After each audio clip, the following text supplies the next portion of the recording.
So B.Ed and PhD, मतलब हम समझ नहीं पा रहे हैं which direction you want to go. Actually मुझे पीएचडी ही करना था। मेरा मेन एम पीएचडी है। लेकिन एज यू नो कि 2020 में कोरोना के वजह से हाँ, बहुत पढ़ाई वगैरह तो लॉस हुआ ही है। तो बिल्कुल। फॉर्म्स वगैरह भी बहुत ज्यादा डिले हो रहे थे। 2021 में 2020 के साइकिल के मर्ज करके कई सारे सेंट्रल यूनिवर्सिटीज के फॉर्म्स वगैरह आए थे। हम्म, और मैं बिल्कुल इस फील्ड में बिल्कुल न्यू थी। मुझे बहुत ज्यादा इस बारे में नॉलेज नहीं था। व्हाट इज पीएचडी, व्हाट मतलब what we have to basically do, क्योंकि मैं स्टूडेंट लाइफ से कम्प्लीटली इस जोन में, एक प्रोफेशनल जोन में थी। तो और मेरे कोई ऐसा मुझे गाइड करने वाला भी एज सच था नहीं कि मुझे क्या करना है क्या नहीं करना है। लेकिन मेरा फोकस पीएचडी पे था। हम्म, अगेन व्हाट हैपेंड कि बहुत लोगों ने मुझे सजेस्ट किया कि तुम बीएड कर लो। मैंने 2020 में बीएड के लिए डाला था, लेकिन अनफॉर्चुनेटली उस वक्त कहीं निकला नहीं था। कई जगह मतलब दो तीन सेंट्रल यूनिवर्सिटीज में मैंने डाले थे फॉर्म। फिर उसके बाद 2021 में मैंने सोचा कि बीएड तो अब बिल्कुल ही नहीं करना है, अब मुझे पीएचडी ही करना है। शुरू से मुझे वही करना था।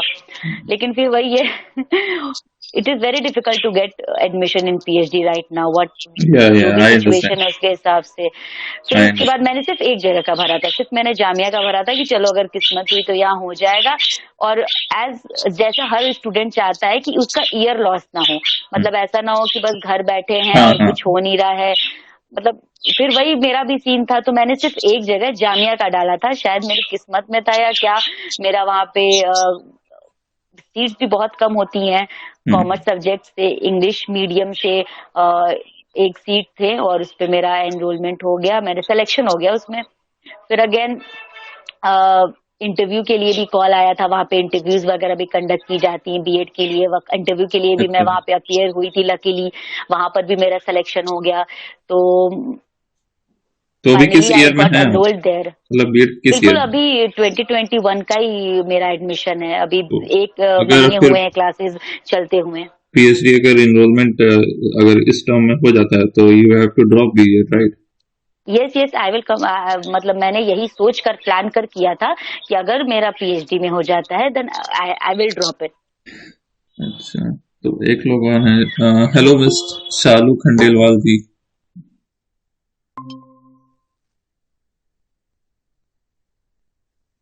And Shweta Roy, welcome. Shalu, are you listening me? आप सुन पा रही हैं?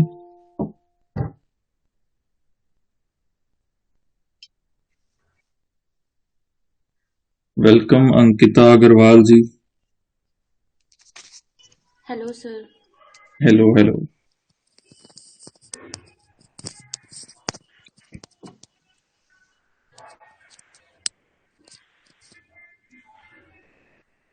Late waits for few minutes, उसके बाद हम ही अपना इंट्रोडक्शन पहले देंगे, अभी तो हम सबसे ले रहे हैं। तो अंकिता जी, आप कहाँ से हैं? सर मैं राजस्थान से हूँ, अच्छा, जयपुर राजस्थान से।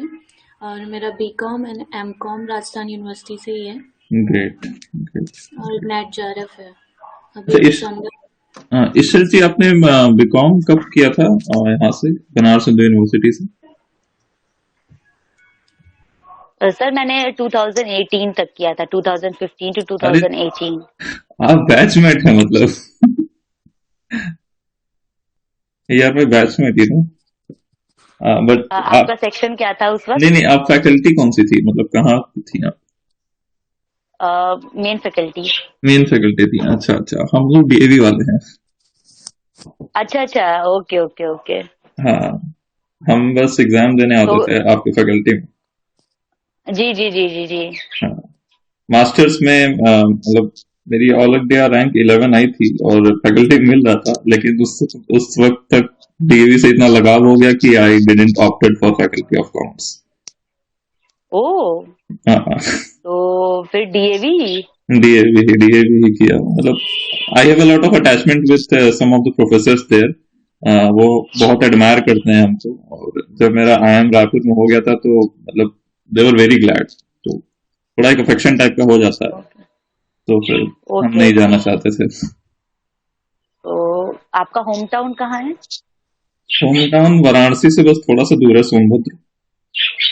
ओ, सोनभद्र से, ओके हाँ, ओके। जो सोनभद्र नहीं जानते वो मिर्जापुर जानते होंगे। यस यस, सोनभद्र के तो वहाँ पे काफी ज्यादा हाँ स्टूडेंट्स हाँ है, हाँ, मतलब मतलब हाँ मिल जाते हैं, काफी स्टूडेंट्स होते हैं वहाँ पर। किसी पूर्वांचल के काफी लोग यहाँ मिल जाएंगे, पूर्वांचल, बिहार, दिस एरिया के काफी हाँ लोग मिल हाँ जाएंगे। Exactly, yes yes. Yeah I was talking to Ankita ji, so आपका भी कॉमर्स बैकग्राउंड है, राइट?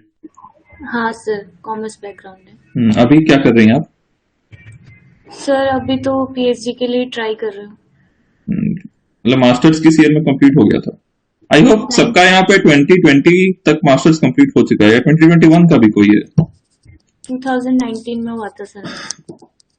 अच्छा, तो अभी तक आपने एनरोलमेंट नहीं लिया कहीं? क्या सर? ये हाँ हर सर, नहीं अभी तक तो नहीं है। अच्छा, तो अभी तक हमने श्वेता रॉय और शालू खंडेलवाल इन दोनों जनों से बात नहीं की है। अगर आवाज सुन रही हो तो प्लीज अपना माइक ऑन करके बात करें। Yes sir, hi sir. Hello hello hello hello. Sir मेरा भी मास्टर्स 2018 में कंप्लीट हुआ है। अच्छा, कॉमर्स बैकग्राउंड? जे हाँ, commerce background. Okay okay, great. So I think we should start the session. अब जिसको आना होगा वो आ जाएंगे। So yes first of yes, all, please start it. first of all, I would like to talk about me. अब तक तो आप जानते होंगे, I also a commerce graduate, BCom and MCom from BHU, and apart from this, my background only belongs to commerce. I have not studied in my life anything else. मैं इसके अलावा और हम कुछ नहीं पढ़े हैं। BCom किया, MCom किया, and after straight away I get into PhD for IIM Raipur. But this journey from masters to PhD has remained a very roller coaster ride for me. बहुत से अप्स आए, बहुत से डाउन्स आए। एक समय ऐसा भी आया था जब हमको ये लग रहा था कि पता नहीं मेरा होगा या नहीं होगा।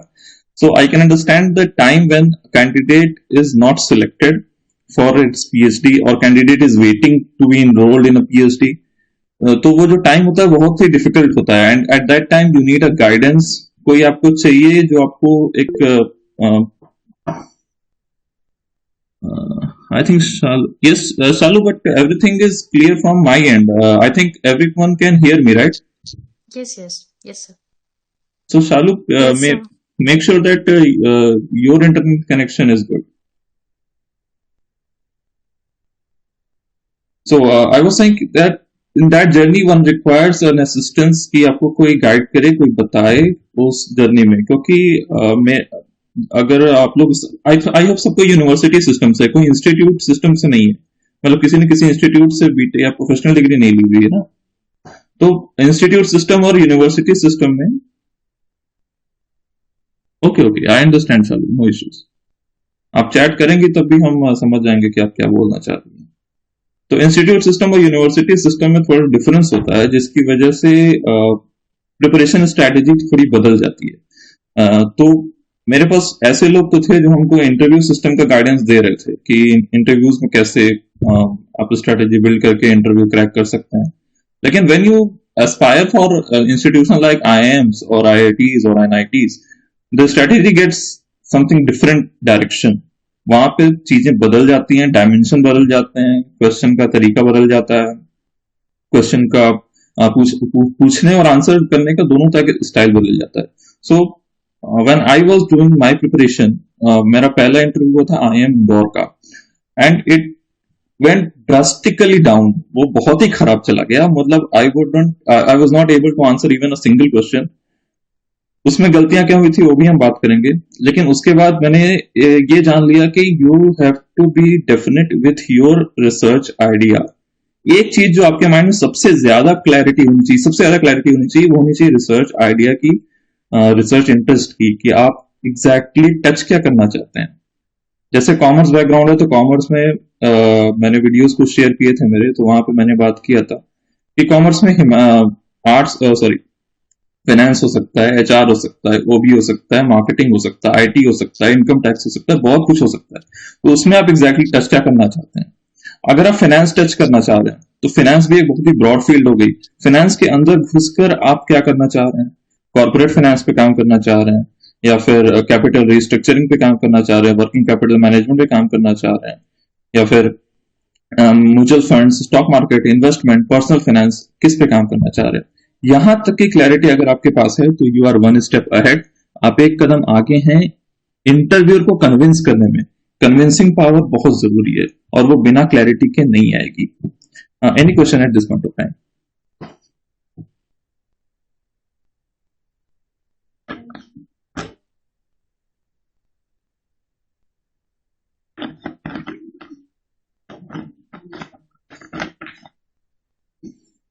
तो चलिए हम सबसे एक एक करके पूछ लेते हैं, फिर बात करेंगे। सो इशरत जी, आप मतलब प्रपोजल है आपके पास कोई? किस चीज में आप रिसर्च करना चाह रहे हैं? मेरा स्पेशलाइजेशन एरिया मैं करना चाहती हूँ मार्केटिंग में। अच्छा, मार्केटिंग में मतलब इन द सेंस मार्केटिंग में क्या? मार्केटिंग में बेसिकली आर्टिफिशियल इंटेलिजेंस का कैसे अफेक्ट पड़ता है, ये टॉपिक है मेरा। Okay, Indu ji? Sir, actually, I want to take some topic related to health or education. Health और एजुकेशन, ओके। तो आप इसको किस डायमेंशन में रखेंगी? मतलब एचआर में रखेंगी या ओबी में रखेंगी? Basically, it comes under development economics. अच्छा, okay okay okay. So I am also provide PhD in economics. वहाँ इकोनॉमिक्स की भी फैकल्टीज होती हैं। मेरे एक प्रोफेसर हैं जो आईआईटी खड़गपुर से पीएचडी हैं, and he is very nice. Shweta Roy ji, any research idea in mind? Yes sir, corporate finance capital structure पे। अच्छा, when we talk about corporate finance, even there comes मतलब काफी कैटेगराइज, क्योंकि हम फाइनेंस हैं तो I will be able to talk in that matter. Corporate finance में भी काफी डिवीजन आ जाता है। वहां पे भी किस तरह की कॉर्पोरेट आप बात कर रही हैं? आप are you talking about NGOs, are you talking about companies, small companies, MSMEs, या फॉरेन कंपनीज? सर फर्म्स लेके मैंने प्रपोजल बनाया था कैपिटल स्ट्रक्चर से रिलेटेड। अच्छा, चलिए ठीक है। अंकिता जी? सर मेरा फाइनेंस में बिहेवियरल फाइनेंस है। Very great. बिहेवियरल फाइनेंस में एक ट्रिपल आईटी इलाहाबाद है। ट्रिपल आईटी इलाहाबाद हर साल समर स्कूल कराती है। आई सजेस्ट आप उसको ज्वाइन करिए, वो बहुत अच्छा कराते हैं। हाँ, समर स्कूल कराती है, लाइक वर्कशॉप टाइप का होता है, लगभग 7 डेज का। अच्छा सर, कब तक आता है सर वो? ये समर में आता है, मतलब मेरे ख्याल से अप्रैल मई में आएगा वो। अगर आएगा तो हम आप ग्रुप में जुड़े रहेगा। I will definitely post there, हम पोस्ट करेंगे। सर एक्चुअली मेरा प्रॉब्लम तो मेन है इंग्लिश का और कम्युनिकेशन स्किल का, बिकॉज मेरा बैकग्राउंड ऐसा रहा नहीं है, तो इसीलिए। See, there are things which we need to improve. हमें कुछ चीजें खुद से इम्प्रूव करनी होती हैं।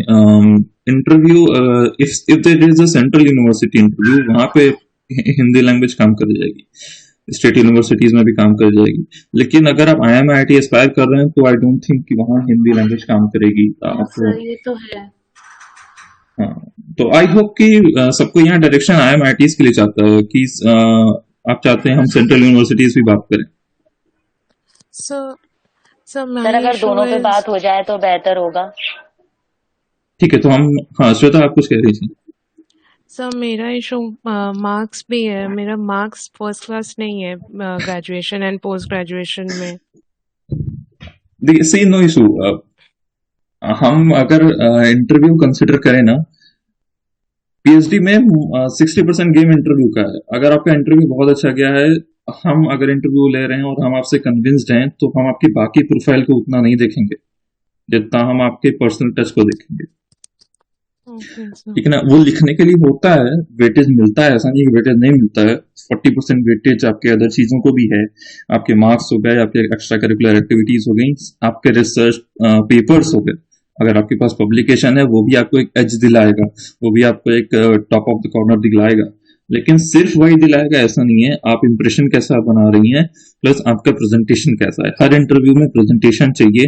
प्रेजेंटेशन 2 चीजों का हो सकता है, या तो आपको वो पहले से एक पेपर देंगे कि I need presentation on this kind of paper, या फिर आपसे वो आपके प्रपोजल पे, आपके पर्टिकुलर प्रपोजल पे एक प्रेजेंटेशन बनाने को कहेंगे कि आप इस पे एक प्रेजेंटेशन हमको बना के दिखाइए।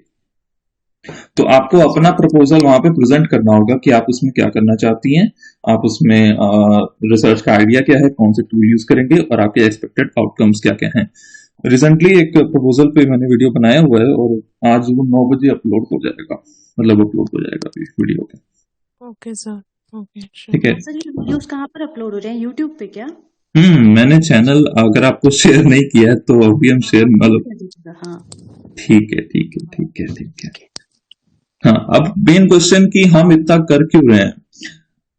बहुत अभी किसी ने मुझे ग्रुप में पूछा था। हाँ, we will talk about IIM and central university both and in terms of commerce and economics both. Economics की हमारे पास इंदू जी हैं और बाकी लोग आई थिंक कॉमर्स के ही हैं, तो हम सेंट्रल यूनिवर्सिटी और IIM दोनों पे बात करेंगे। हाँ, तो अभी ग्रुप में मुझे किसी ने पूछा था कि सर ये पेड है या फ्री है। See, it is totally free, it is from my end only. और हम ऐसा कर क्यों रहे हैं। दिसंबर के टाइम में जब एक्चुअली हमारा 2020 में खत्म हो गया था ये मास्टर्स ऑफ कॉमर्स, तो एमकॉम खत्म होने के बाद 2020 के एंड तक मेरे पास कोई पीएचडी का सिलेक्शन कॉल नहीं था। तो 2020 के दिसंबर से लेकर के 2021 के फरवरी मार्च अप्रैल तक आई वॉज इन मतलब काइंड ऑफ मतलब मेरी जिंदगी में दुख के सिवा कुछ नहीं था। मेरे पास गाइडेंस नहीं थी। मैंने सेंट्रल यूनिवर्सिटीज के फॉर्म भरे थे। बिलासपुर यूनिवर्सिटी का फॉर्म भरा था, उसके बाद इंदिरा गांधी नेशनल यूनिवर्सिटी यहाँ पे मध्य प्रदेश में है, वहां पे भी फॉर्म भरा था।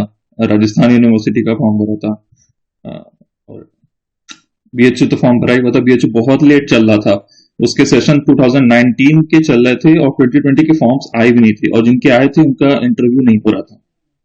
2020 वैसे भी कोरोना ईयर था और बीएचयू का सेशन ऑलरेडी पहले से ही बहुत लेट था, 6 महीने 1 साल लेट ही चल रहा था वो। तो इन सेंट्रल यूनिवर्सिटीज के फॉर्म मैंने भरे थे, जिसमें से बिलासपुर में क्योंकि सेंट्रल यूनिवर्सिटीज में गेम क्या होता है, आप चाहे मानिए चाहे मत मानिए, या फिर आपने भी शायद फेस किया होगा, वहां पे एक गेम चलता है मतलब जान पहचान वाला, कि आप को जानते हैं, प्रोफेसर को जानते हैं, या वहाँ पे रेफरेंसेस बहुत चलती है, रेफरेंसेस, ये इनफॉर्मल रेफरेंस है, ये फॉर्मल रेफरेंस नहीं है। अगर आपने वीडियो में देखा होगा, I am asked for a formal reference, they will ask in a form that give me 2 references who can introduce you और who can talk about you. But ये सेंट्रल यूनिवर्सिटीज में दे आर टोटली डिफरेंट, वो सिर्फ और सिर्फ informal reference पे टिक रहते हैं। क्या टॉपिक था? मेरा फाइनेंस में था ETF, exchange traded funds. Mutual fund जानते हैं ना, म्यूचुअल फंड्स? Yes sir. तो म्यूचुअल फंड में ये कैटेगरी होती है एक्सचेंज ट्रेडेड फंड्स की, ETF की। Okay sir. तो हम उस पॉइंट तक टच किए थे कि हमको इस पे करना है। इसीलिए हम कह रहे हैं जितना आप अंदर घुस के स्पेसिफिक पॉइंट को टच करेंगे, आपका प्रपोजल उतना बढ़िया बनेगा, उतना बढ़िया आप टॉपिक को सिलेक्ट कर पाएंगे और इंटरव्यू उतना ज्यादा अच्छा जाएगा। एक पॉइंट तो ये हो गया। तो मेरा हुआ था और हाँ, central university Punjab, 4-5 central universities का देने के बाद सिर्फ सेंट्रल यूनिवर्सिटी पंजाब थी जहां से मेरा सिलेक्शन कॉल आया था मार्च में। तो मार्च में वहां चले गए, मैंने एडमिशन ले लिया। हर जगह एडमिशन लेने के बाद मेरे बैच में एक हमारी बैचमेट थी, उनका हो गया IIIT इलाहाबाद में। तो थोड़ी एस्पिरेशन जगी कि यार, क्योंकि सेंट्रल यूनिवर्सिटी से मन नहीं भर रहा था। See, when you belong to university like BHU और अलीगढ़ मुस्लिम यूनिवर्सिटी और DU और JNU, ये इंडिया की जो टॉप यूनिवर्सिटीज हैं, when you belong to these universities और उसके बाद आप PhD करने जाए किसी ऐसी यूनिवर्सिटीज तो वो टॉप 50 में भी नहीं आती। तो एक एस्पिरेशनल जो होता है ना अंदर से, उसको थोड़ा सा धक्का लगता है, वो मन नहीं करता जाने का। Yes, I can completely relate to this. Yes, तो एक सेटिस्फैक्शन नहीं आ रहा था। तो सेटिस्फैक्शन को दूर करने के लिए मैंने कहा कि नहीं, अब हम IIMS में ट्राई करेंगे। IIMS में I am literally saying you will find no information on internet. पूरा यूट्यूब आप छान मारिए, कहीं भी IIMS PhD गाइडेंस आपको नहीं मिलेगी। तो ये एक रीजन है why I am doing this, क्योंकि मैंने अपने टाइम पे ये फेस किया है कि लोगों को गाइडेंस नहीं मिलती। मेरा IIM इंदौर का पहला इंटरव्यू था और मैंने बताया वो ड्रास्टिकली खराब हो गया था, बहुत ज्यादा खराब हो गया था। I was not able to answer even a single question. क्योंकि उन्होंने पहला क्वेश्चन मुझसे पूछा, tell me something about yourself. हम इस पे भी बात करेंगे कि इसकी स्ट्रेटेजी क्या होनी चाहिए। Tell me something about yourself, और मैंने उसके लिए प्रिपेयर नहीं किया था, मैंने कुछ भी बोल दिया वहां पे। हम सोचे थे कि ऑन द स्पॉट जो भी आएगा वहां पे हम बोल देंगे, एक्सटेम्पर बोलने में क्या जा रहा है। लेकिन मैंने वहां पे गलती ये कर दी कि हम ये तो बताया कि हम फाइनेंस के हैं, लेकिन ये नहीं बताया फाइनेंस में क्या चाहिए। तो उन्होंने अकाउंटिंग से शुरू किया, रेशियो एनालिसिस, उसके बाद फॉरेन कैपिटल, एफडीआई और नोबेल प्राइज, ऐसे ऐसे क्वेश्चन पूछे जो पूरे फाइनेंस में घूमते रहे, वो घुमाते रहे हमको, और मेरे पास कोई जवाब नहीं था किसी का। दिक्कत क्या थी, पॉइंट ऑफ जो गलत हो गया वो पॉइंट क्या था, वो पॉइंट ये था कि you didn't specified your particular subject, आपने स्पेसिफिकेशन नहीं दिया। उसके बाद मैंने क्या किया कि एक properly tell me something about yourself का एक बनने का आंसर लिखा।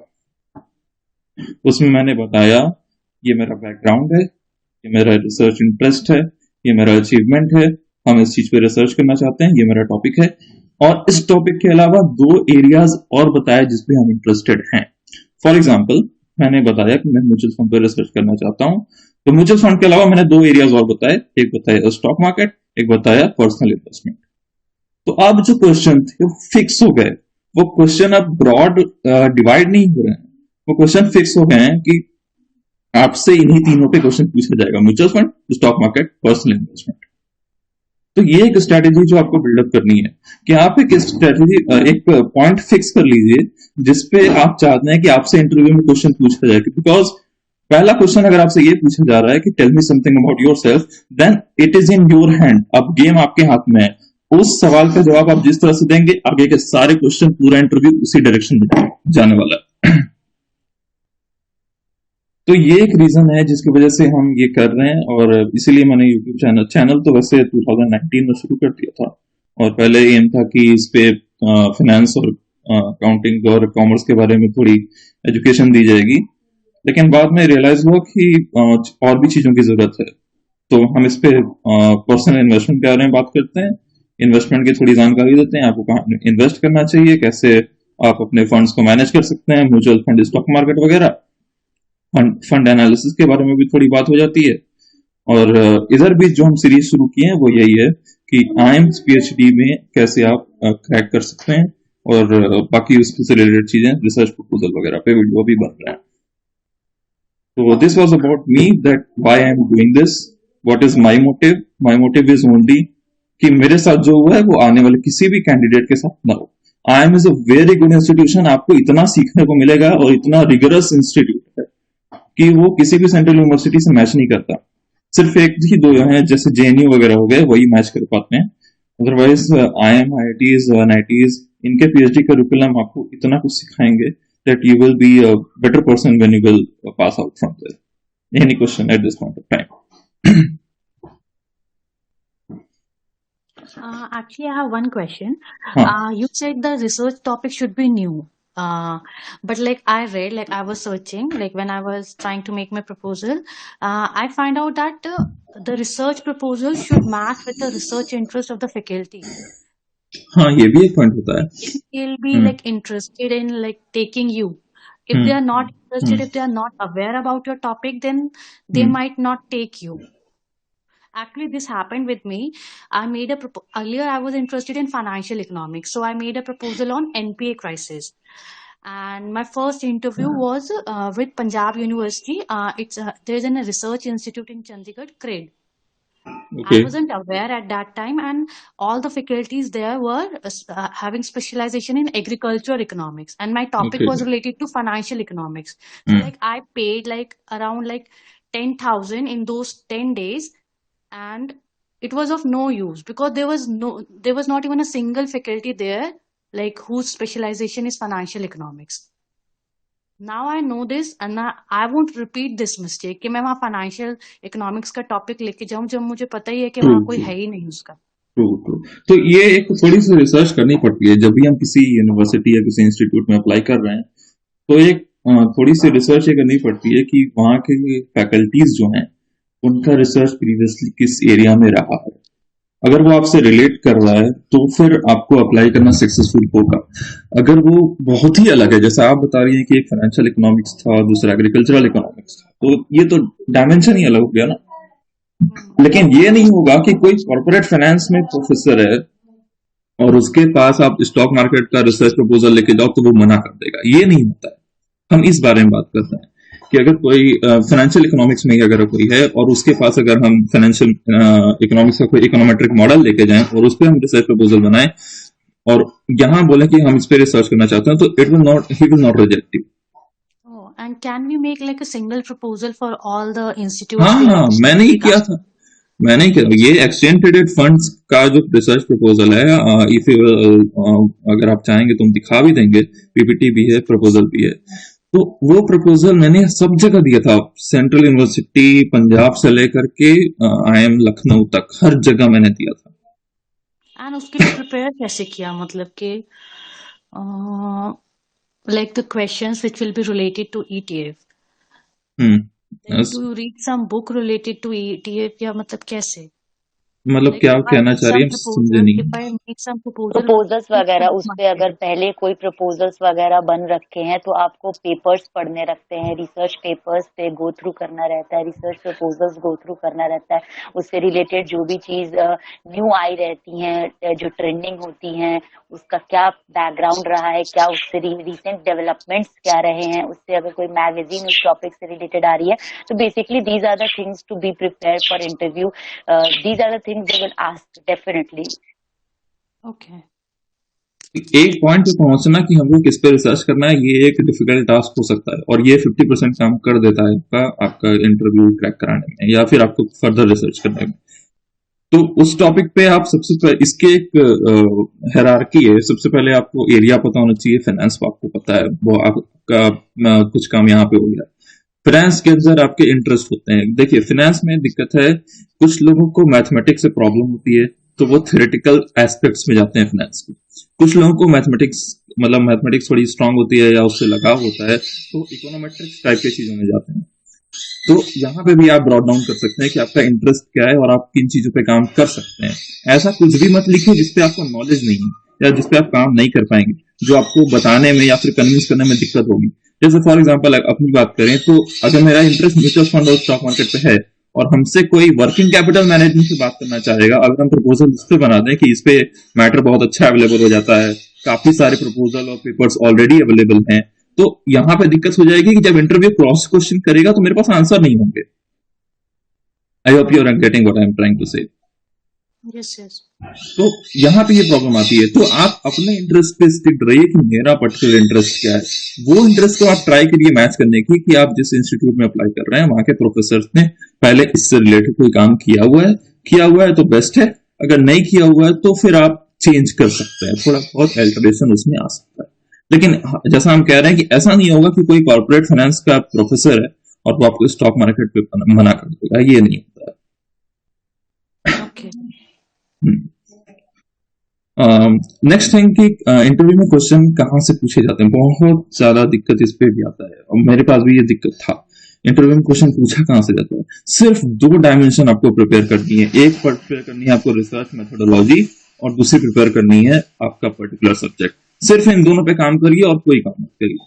रिसर्च मेथोडोलॉजी पढ़ लीजिए, स्टैटिस्टिक्स की थोड़ी नॉलेज रख लीजिए, specially related to your particular field. जैसे अगर हमको म्यूचुअल फंड पे काम करना है तो हमको स्टैंडर्ड डेविएशन पता होना चाहिए, हमको बीटा पता होना चाहिए, हमको वेरिएंस पता होना चाहिए, हमको रिग्रेशन, कोरिलेशन, ये सब पता होना चाहिए। एटलीस्ट रिग्रेशन तक की नॉलेज तो रखिए। रिग्रेशन कोरिलेशन तक की नॉलेज बहुत इंपॉर्टेंट है। तो स्टैटिस्टिक्स से सवाल पूछे जाते हैं, आपके रिसर्च प्रपोजल में जो आपने सब्जेक्ट दिया हुआ है उससे सवाल पूछे जाते हैं। इसके अलावा कुछ पूछा ही नहीं जाता है। अगर IIMs वगैरह है तो पहला क्वेश्चन आपसे यही पूछेंगे, tell me something about yourself, और गेम वहीं खेलना है आपको। Sir, can you like give one example of what kind of questions related to statistics are asked? Like specifically हम अगर बात करें तो सबसे ज्यादा क्वेश्चन 2 पॉइंट से आएंगे, एक आएगा रिग्रेशन से, दूसरा आएगा कोरिलेशन से। रिग्रेशन से सबसे ज्यादा आता है क्योंकि रिग्रेशन किसी भी मॉडल को बिल्ड करने का सबसे बेसिक वो है टूल है। इसके अलावा अगर आप SPSS थोड़ा बहुत जानते हैं तो आपको एक एज दे सकता है वो कि आप इंटरव्यू में बता सकते हैं कि मैंने SPSS क्लियर एवरीवन, कि हम थोड़ा बताएं। idea. So SPSS is a research software, statistical package for social sciences. वो सॉफ्टवेयर स्टैटिस्टिक्स एनालिसिस में बहुत ज्यादा यूज होता है, बहुत ज्यादा यूज होता है. अगर आपने अभी तक इस पे काम नहीं किया है, कोई इशू नहीं है. वर्कशॉप्स आती हैं, एक फ्री की वर्कशॉप हम चैनल पे पोस्ट कर देंगे, कर लीजिएगा, आपको नॉलेज हो जाएगी. तो वेरिएबल्स एनालिसिस जैसे फैक्टर एनालिसिस वगैरह होता है, वो सब उस पर किया जाता है. उतने हाई लेवल पे वो नहीं जाएंगे, लेकिन रिग्रेशन तक का नॉलेज वो ये मान के चलेंगे कि आपको इसके बारे में बेसिक अंडरस्टैंडिंग है. आप जानते हैं regression, multiple regression, linear regression, autocorrelation, heteroscedasticity, multicollinearity, ये सब चीजें आप समझते हैं. Econometrics basically. हाँ, थोड़ा बहुत इकोनोमेट्रिक्स में यूज होता है ये, मतलब इकोनोमेट्रिक्स में ज्यादा यूज होता है, और वो एक्सपेक्ट करेंगे कि आपको इसकी थोड़ी बहुत बेसिक नॉलेज हो. अपार्ट फ्रॉम दिस, ये हम बात कर रहे हैं सेंट्रल यूनिवर्सिटीज की. वहां पे रिसर्च मेथोडोलॉजी का एक पैनलिस्ट जरूर बैठा होगा, ये बात ध्यान में रखिएगा. पैनलिस्ट जो बैठता है, वहां पे एक आपको सब्जेक्ट बैठेगा, एक आउटर सब्जेक्ट बैठेगा. जैसे फाइनेंस की स्कॉलर है तो फाइनेंस के साथ मार्केटिंग, एचआर वगैरह के भी बैठे होंगे. एक रिसर्च मेथोडोलॉजी का प्रोफेसर जरूर बैठा होगा, और ग्रिलिंग वही करता है. अगर आपको सब्जेक्ट नॉलेज अच्छी है तो वो रिसर्च मेथोडोलॉजी वाला आपको बैठ के ग्रिलिंग करेगा, ये पूछेगा, वो पूछेगा. जैसे आप एक इंटरव्यू एक्सपीरियंस हम बताएं तो वहां पे उन्होंने शुरू किया था स्टैंडर्ड डेविएशन से. स्टैंडर्ड डेविएशन के बाद वो वेरिएंस पूछे, मैंने वेरिएंस बताया. वेरिएंस के बाद कोवेरिएंस पूछे, मैंने कोवेरिएंस भी बताया. उसके बाद बीटा पूछा, बीटा ही बताया. अब उसने पूछा कि रिग्रेशन इक्वेशन में बीटा, मतलब रिग्रेशन इक्वेशन का एक क्वेश्चन आया था जहां पर उन्होंने मुझे फंसाने की कोशिश की थी, और literally I was stuck there. तो क्वेश्चन पे क्वेश्चन को ग्रिलिंग करेंगे आपको. एक पॉइंट ऑफ टाइम पे आपको जाके नो बोलना होगा. नो बोलने में कोई दिक्कत नहीं है, आप बोल दीजिए कि आप अभी इतना आपको नहीं पता, you will work on it with your progress in the course ahead. Course work वैसे भी कराना होता है, तो वो सिर्फ आपके लेवल ऑफ नॉलेज को चेक करेंगे. तो स्टैटिस्टिक्स और आपका पर्टिकुलर सब्जेक्ट. फाइनेंस में तो जिस टॉपिक पे आप करना चाह रहे हैं, जैसे मैंने म्यूचुअल फंड, स्टॉक मार्केट और इन्वेस्टमेंट बताया था, तो म्यूचुअल फंड से रिलेटेड सब कुछ, gold fund, equity fund, liquid fund और foreign fund, balanced fund, ETF और क्या होता है, मतलब जितने भी तरह के फंड होते हैं, हाइब्रिड फंड, सब पे एक बेसिक अंडरस्टैंडिंग होनी चाहिए. बेसिक अंडरस्टैंडिंग के अलावा करंट में उसके ट्रेंड्स क्या हैं, करंट में उस फील्ड से रिलेटेड क्या डेवलपमेंट हुआ है. आप अगर इकोनॉमिक्स बोल रही हैं तो 2018 का नोबेल इकोनॉमिक्स किसको मिला है, ये ऐसे क्वेश्चन को आप प्रिपेयर करेंगे, वो आपसे पूछेंगे. Any other question?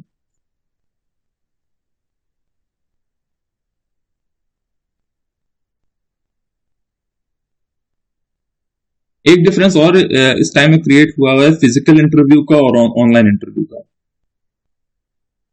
तो फिजिकल इंटरव्यूज में एक बेनिफिट ये रहता है कि आपको पहले जो कैंडिडेट वहां पे गए हैं, वहां पे आपको एक्सपीरियंस देखने को मिल जाता है. लेकिन जो ये ऑनलाइन इंटरव्यू होता है, वहां पे ऐसा नहीं होगा. वहां पे one candidate at one point of time, तो आपको क्वेश्चन क्या पूछा गया, फॉर्मेट क्या है, ये सब आपको पता नहीं चलेगा. तो आप एक आइसोलेशन में रहते हैं, और उस आइसोलेशन में आपको खुद को मैनेज करना होता है.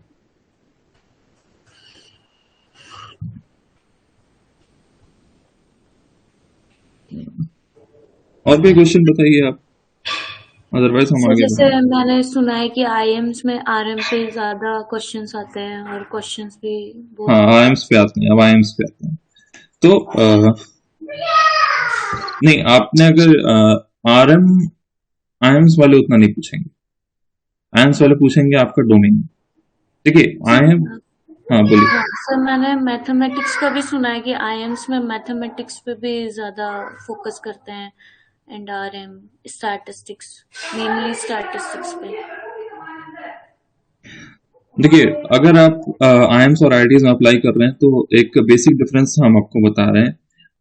आईएम्स फोकस करता है एक कैंडिडेट को एक बेटर एकेडमिशियन, एक बेटर कंसल्टेंट बनाने के लिए. आईआईटीज फोकस करते हैं एक कैंडिडेट को बेटर रिसर्चर बनाने के लिए. रिसर्चर अच्छा बनने के लिए आपको स्टैटिस्टिक्स और रिसर्च मेथोडोलॉजी बहुत अच्छे से आनी चाहिए. आईएम्स में अगर आपको कंसल्टेंसी या फिर एक मैनेजमेंट प्रोफेशनल बनाने की तरफ आगे बढ़ा रहे हैं, तो उनका फोकस रहता है कि आप एक प्रोफेशनल वर्ल्ड में हैं. प्रोफेशनल में आपको प्रोफेशनल नॉलेज होनी चाहिए. ये मैंने देखा हुआ है, इसीलिए हम आपको बता पा रहे हैं कि आईआईटीज आपको मेनली आरएम पे फोकस करती है। उस वहां पे प्राइमरी डेटा एनालिसिस पे बहुत ज्यादा फोकस किया जाता है और प्राइमरी डेटा के टूल्स पे क्वेश्चन भी बहुत ज्यादा पूछे जाते हैं। लेकिन आईएम्स में ऐसा नहीं होता है। आईएम्स में वो आपको सब्जेक्ट नॉलेज पे ग्रिल करेंगे, सबसे ज्यादा सब्जेक्ट नॉलेज पे ग्रिल करेंगे। अगर फाइनेंस आपने बोला है तो फाइनेंस से रिलेटेड चीजें आपको 70% कवर करेगा, उसके बाद आएगा स्टैटिस्टिक्स। और कई मेरे एक दो इंटरव्यूज ऐसे हुए थे जहां पे स्टैटिस्टिक्स से सवाल ही नहीं था, क्योंकि वो आरएम का आईएम्स किसी भी आईएम्स में आरएम का एक स्पेशलाइज्ड फैकल्टी नहीं होता। वहां पे कोई स्पेशलाइज्ड फैकल्टी आरएम का नहीं होता, आईआईटीज में होता है। आईएम्स रिसर्च बेस्ड इंस्टीट्यूट उतना नहीं है जितना आईआईटी है। आईआईटी में रिसर्च प्राइमरी डेटा एनालिसिस बहुत फोकस करते हैं, आईएम्स फोकस करते हैं कि आप जिस डोमेन में हो उस डोमेन का आपको एक्सपर्ट बना के निकालना है, इसलिए वो उस डोमेन पे ज्यादा फोकस करते हैं। तो वहां पर रिसर्च मेथोडोलॉजी के कुछ कम क्वेश्चन आएंगे, लेकिन अगर क्वेश्चन आएंगे तो वो एडवांस लेवल के ही होंगे, वो बेसिक लेवल के नहीं होंगे, वो रिग्रेशन से ही होंगे, वो कोरिलेशन से ही होंगे, और वो मल्टीपल रिग्रेशन या फिर ओएलएम बेस्ड ही होंगे। तो मेन फोकस रखिए कि आपको आपके सब्जेक्ट की नॉलेज अच्छी हो। जितना अच्छा आपका प्रपोजल होगा, जितना अच्छा आपका ये वाला आंसर होगा, tell me something about yourself, उतना ही अच्छा इंटरव्यू जाएगा। आईएम्स के फॉर्म अगर आप में से किसी ने भी भरा है, और आई सजेस्ट कि भर दीजिए, टाइम जा रहा है, धीरे धीरे मैक्सिमम आईएम्स अपना फॉर्म बंद कर देंगे, कुछ नए वाले ही खोले बैठे होंगे अभी। 15 जनवरी और 31 जनवरी लगभग लास्ट डेट होती है ऑलमोस्ट सबकी। सर ये एलओआर के लिए एग्जैक्टली उसमें क्या होता है, मतलब लेटर ऑफ रिकमेंडेशन आप अपने किसी भी प्रोफेसर से लिखवा लीजिए, लिखवाना भी नहीं पड़ेगा, सिर्फ एक कॉन्टैक्ट डिटेल चाहिए। कुछ आईएम्स में लिखवा के मांगते हैं, और कुछ आपको फॉर्मेट देंगे, उसका प्रिंट करा के भरवा लीजिएगा अपने किसी भी प्रोफेसर से। जरूरी नहीं है वो प्रोफेसर आप ही के डिपार्टमेंट का हो, आप ही के कॉलेज का हो, कहीं का भी हो सकता है, कोई दिक्कत नहीं है। ओके, मतलब जैसे मैं इकोनॉमिक्स हूँ तो पॉलिटिकल साइंस वाले से भी बिल्कुल भरवा सकती बिल्कुल बिल्कुल, मतलब कहीं से भी भरवा लीजिए, बस वो आपको जानता पढ़ाया हो, हो, किसी अनजान आदमी से मत भरवाइए। हाँ मतलब पढ़ाया हो ऐसा कोई जरूरी नहीं है। नहीं, मतलब मेरा कहने का मतलब है कि वो अगर मान लीजिए हम इंटरव्यूअर हैं और मैंने आपसे लेटर ऑफ रिकमेंडेशन मांगा है, आपने किसी का रिकमेंडेशन दिया, और हम चाहते हैं कि आपने जिसका नंबर दिया उससे हम एक बार कांटेक्ट करें कि whether you are good candidate for my institute और नॉट। तो हम अगर उससे बात करें तो वो आपके बारे में बता पाए, that I know Indu Sharma, she is this, she have achieved this.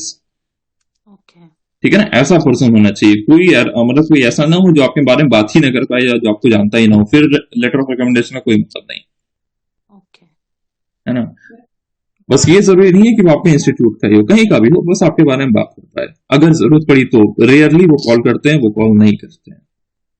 अच्छा, ओके, रेयरली कॉल करते हैं, बहुत रेयर केस है ये, मतलब आई डोंट थिंक वो कॉल करते हैं, अच्छा। बहुत और रेयर वो केस है। ये मतलब काफी सारे में तो जेआरएफ इज मैंडेटरी, नेट वाले तो हाँ, कभी से ये भी देखो पॉइंट, वेरी गुड, ये भी पॉइंट है, ये भी आज का टॉपिक ये भी था। अगर आपके पास नेट है कोई प्रॉब्लम नहीं है।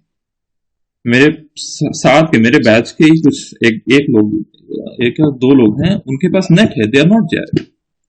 न्यू इंस्टीट्यूट्स, बेबी आईएम्स, वो नेट पे बेस पे ले लेंगे, ओल्डर में जाएंगे तो नहीं लेंगे, A B C they will not take, even Kozhikode, Lucknow. Application form पे तो लिखा हुआ है फॉर्म भरने की एलिजिबिलिटी इज जेआरएफ, शायद काफी। अगर जेआरएफ लिखा है तो जेआरएफ जरूरी है, अगर नेट / जेआरएफ लिखा है तब नेट पे आप कर सकते हैं।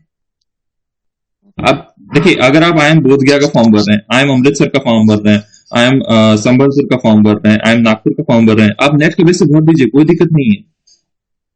Net is also an eligible. मैंने देखा था पिछली बार भी, वो जेआरएफ है, इस बार भी उसमें लिखा हुआ है /जेआरएफ गेट। किसमें ये बुध गया वाला, बोधगया वाला नहीं, बोधगया वाला नेट एलिजिबल है, कोई दिक्कत नहीं। सर आपने ग्रुप पे शेयर किया था उसी से ही।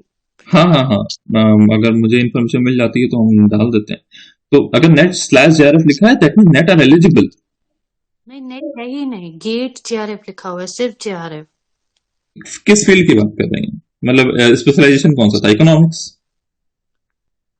मैंने ऐसे नहीं देखा था, वो सिर्फ क्वालिफाइंग एग्जाम लिखा हुआ है, क्वालिफाइंग एग्जाम के बाद लिखा हुआ है कि कैट हो या जेआरई हो, जीमेट हो, क्या गेट हो। 1 सेकंड, बोधगया का बता रही हैं आप ना? हाँ जी। क्वालिफाइंग एग्जाम कैट है, GRE, GMAT, GATE, JRF, UGC, CSI for relevant area of specialization. देखिए एरिया ऑफ स्पेशलाइजेशन के अनुसार डिफर कर जाता है। कुछ एरिया ऑफ स्पेशलाइजेशन में जेआरएफ चाहिए, कुछ area of specialization NET eligible है। ओके ओके, किस डिटेल प्रोस्पेक्टस चेक करना होगा। ओके नहीं, उसमें ये डिटेल में लिखे नहीं है एक्चुअली। हर आइएम्स में डिटेल में आपको उनकी वेबसाइट पे जाएंगे ना तो आप डिटेल में मिल जाएगा कि फाइनेंस में ये एप्लीकेबल है, इकोनॉमिक्स में ये एप्लीकेबल है, एचआर में ये एप्लीकेबल है। ओके जैसे अगर हम अहमदाबाद की बात करें, नेट कहीं भी एलिजिबल नहीं है। फाइनेंस हो, इकोनॉमिक्स हो, एचआर हो, आईटी हो, सिस्टम हो, किसी में भी एलिजिबल नहीं है। जेआरएफ भी 2 या 3 में एलिजिबल है। अगर हम जेआरएफ हैं तो हम इस साल से IIM अहमदाबाद के फाइनेंस में अप्लाई नहीं कर सकते। सर IIM बैंगलोर में भी नहीं कर सकते, IIM बैंगलोर में भी नहीं कर सकते। सी तो अगर हम बट सर अभी तो नेट जेआरएफ का रिजल्ट आउट नहीं हुआ है, अब वो नहीं, पहले का हो ना, 2 परसेंटेज साल कैसे तक। फील करेंगे उस चीज के लिए? पहले का आपके पास नहीं है, मतलब आपने इसी साल दिया है हाँ जी सर। तो इस साल दिया है तो फिर रिजल्ट का वेट करना पड़ेगा, क्योंकि वो रिजल्ट मांगेंगे, वो अपीयरिंग में नहीं हो सकता। Okay sir. हाँ, मतलब जैसे जब मैंने फिल किया था तो मेरे पास 2019 का स्कोर था, तो 20 भरते समय हम आराम से दे दिए। बिकॉज सर 2020 और 2021 ऑफ आई थिंक मई का जो था मर्ज हो गया था ना। हाँ, 2 का एक साथ हुआ है। तो अगर आपका रिजल्ट नहीं आया है तो रिजल्ट का या तो वेट करिए, कब तक आने वाला है कुछ पता है? सर अभी तक तो कोई आइडिया नहीं है, बिकॉज लास्ट वीक जो है कंप्लीट हुए हैं एग्जाम्स। अच्छा, तो मतलब लगभग 1 महीने का टाइम आंसर की लगता है। वगैरह तो 15 to 16 जनवरी तक मोस्ट प्रोबेबली आ जाएगा, लेकिन मंथ एंड रिजल्ट तक आ वगैरह का जाना तो अभी चाहिए। बिल्कुल। तो अगर ऐसा केस है, मतलब आपके पास अगर पहले का नेट स्कोर नहीं है तो फिर आपको वेट ही करना पड़ेगा, क्योंकि वो और ऑप्शन नहीं है, या फिर कोई और एग्जाम आपके पास वो भी नहीं होगा। एक IIMB टेस्ट होता है, IIM बैंगलोर कराता है PhD एडमिशन के लिए। आपने कुछ फॉर्म्स में देखा होगा, वो IIMB टेस्ट एक्सेप्ट करते हैं, तो अगर आप वो दे सकते हैं तो वो दे लो। PGDM IIM, सॉरी, एक ये is it PGDM IIM PG, post graduate diploma in management I will. तो आप PGDM है क्या? नहीं सर, मैं पूछ रही हूँ जो मतलब वो एलिजिबल है कि नहीं? हाँ एग्जैक्टली। नहीं, आप क्या पूछ रही हैं? नहीं, मैं पूछ रही हूँ, जैसे आप कह रहे हैं कि IIM अपना पीजी के लिए एंट्रेंस करवाते हैं। नहीं, हम PhD की बात कर रहे हैं। PhD के लिए। PhD के लिए वो एक IIMB टेस्ट कराते हैं, बैंगलोर कराते हैं सिर्फ, IIMB टेस्ट उसका नाम है। Okay sir. और वो सारे आइम्स उसको एक्सेप्ट भी नहीं करते, कुछ ही आइम्स हैं जो उसको एक्सेप्ट करते हैं, तो उसको देने का कोई खास मतलब नहीं है। अगर आप ऐसे बैकग्राउंड से हैं जहाँ आपके पास नेट जेआरएफ होना चाहिए, नेट जेआरएफ है, आप अप्लाई कर दीजिए। अगर नहीं है तो फिर या वेट करिए, फिर नेक्स्ट सेशन का इंतजार करना पड़ेगा। मैंने अगर उसका IIM बैंगलोर का वो IIMB टेस्ट है, उसका सैंपल पेपर देखा था, वो बहुत ही टफ होता है। इससे अच्छा तो हम अपने रिसर्च एरिया पे काम कर लेंगे। हाँ, ये होता है, इसीलिए मतलब मैंने 2017 में कैट दिया था MBA के लिए, तो उस समय नहीं हुआ था, मतलब मेरी परसेंटाइल थोड़ी सी लो रह गई थी, तो उसके बाद मैंने कैट भी देना बंद कर दिया। अगर अब आप ये सोचे कि आपने मास्टर्स कर लिया है, फिर आप कैट की प्रिपरेशन करें और कैट दें, फिर IIM में जाके PhD करें, नॉट रेलेवेंट। नेट जेआरएफ है, नेट जेआरएफ के बलबूते जाइए, आराम से करिए। और एक और बात, ये कंसिडरेशन बहुत होता है कि ABC आर बेटर, L और ये नए वाले ये सब खराब हैं, इस बरकच्छे में एकदम मत पड़िए। सर उसमें तो IIM लग जाए काफी है PhD में। हाँ, IIM लग जाए बहुत है बहुत है, क्योंकि देखिए अगर ये कोई MBA वाला बोले कि ABC is better, I understand भाई, तुम्हें प्लेसमेंट चाहिए, IIM अहमदाबाद में जाओगे 50 लाख 60 लाख 1 करोड़ तक प्लेसमेंट जाएगा। IIM रांची में रहोगे या बोध गया में रहोगे 10 लाख 12 लाख 15 लाख प्लेसमेंट जाएगा। यहाँ पे आप बोल सकते हो that IIM Ahmedabad is better, IIM बोध गया इज नॉट बेटर। लेकिन इन टर्म्स ऑफ PhD के टर्म्स में don't apply this kind of logic, क्योंकि PhD is a journey with your faculty, with your supervisor, और every IIM professor is a world class faculty। ये तो आप make sure रखिए कि वहां जो आदमी आपको पढ़ा रहा होगा उसके पास बहुत एक्सपीरियंस है, बहुत अच्छी जगह से वो PhD करके आया है, और वो आपको PhD बहुत ही अच्छा कराएगा। तो यहाँ पे ये डायमेंशन बिल्कुल मत रखिएगा कि इस वाले आईएम में अप्लाई करेंगे, इस वाले आईएम में नहीं करेंगे, ये छोटा है, ये बड़ा है, ये बेकार है, ये अच्छा है, इसके पास कैंपस है, इसके पास कैंपस नहीं है, ये तो अभी पैदा हुआ है, ये सर हम 1960 तो स्टेट यूनिवर्सिटी में भी अप्लाई कर रहे हैं, आईएम में करने में दिक्कत कहाँ है? नहीं, स्टेट यूनिवर्सिटी हम मतलब पर्टिकुलरली कंसिडर नहीं करते हैं। आप पीएचडी ऐसी जगह से करिए ना जहां से करने के बाद आप मेक श्योर रहें कि आपको भटकना ना पड़े। हमने सेंट्रल यूनिवर्सिटी, इशरत जी बीएचयू में पढ़ी हैं, वो जानती होंगी, बीएचयू के स्कॉलर्स को 1-1, 2-2 साल वेट करना पड़ जाता है, रिक्रूटमेंट ही नहीं होता है, कहाँ जाएं? प्राइवेट वाला पब्लिक यूनिवर्सिटी से पीएचडी को लेने को तैयार ही नहीं है। आप आईएम से पीएचडी करके जाइए, प्राइवेट में आपको 1.5 लाख रुपए की सैलरी मिल जाएगी। हाँ ये तो है सर। तब बेटर है, अगर स्टेट यूनिवर्सिटी अप्लाई कर रहे हैं, बेटर है किसी नए आईएम्स में चले जाए। एंड आई मस्ट से अच्छे से नेगोशिएट हो गया तो 2-2.5 भी मिल जाता है। आराम नहीं, वो टाइम लगता है इंदू जी। सर एक दो तो देखा हुआ है। हाँ सही, प्राइवेट में दिक्कत नहीं है। और एक दो एजुकेशन पूरा सेक्टर ऐसा है ना, हाल एजुकेशन सेक्टर ऐसा है जहाँ पे मतलब वर्कलोड थोड़ा कम रहता है। अगर आप किसी कंपनी की बात करें, वहां पे के एम्प्लॉय के अनुसार आप एजुकेशन सेक्टर में अगर आप हैं तो थोड़ा वर्कलोड कम है, भले ही आप प्राइवेट में। कॉर्पोरेट सेक्टर तो बहुत काम करवाते हैं, कॉर्पोरेट सेक्टर में तो। कॉर्पोरेट सेक्टर में काम करवाते हैं, लेकिन प्राइवेट में भी अगर आप जाएंगे कि हमको प्राइवेट यूनिवर्सिटी में वो बनना है, असिस्टेंट प्रोफेसर बनना है, तो एक्सपीरियंस अच्छा काउंट होगा, लोग बहुत अच्छे मिलेंगे, वर्कलोड ऑलमोस्ट पब्लिक यूनिवर्सिटी जैसा ही रहेगा, तो उतना डिफरेंस नहीं आता है।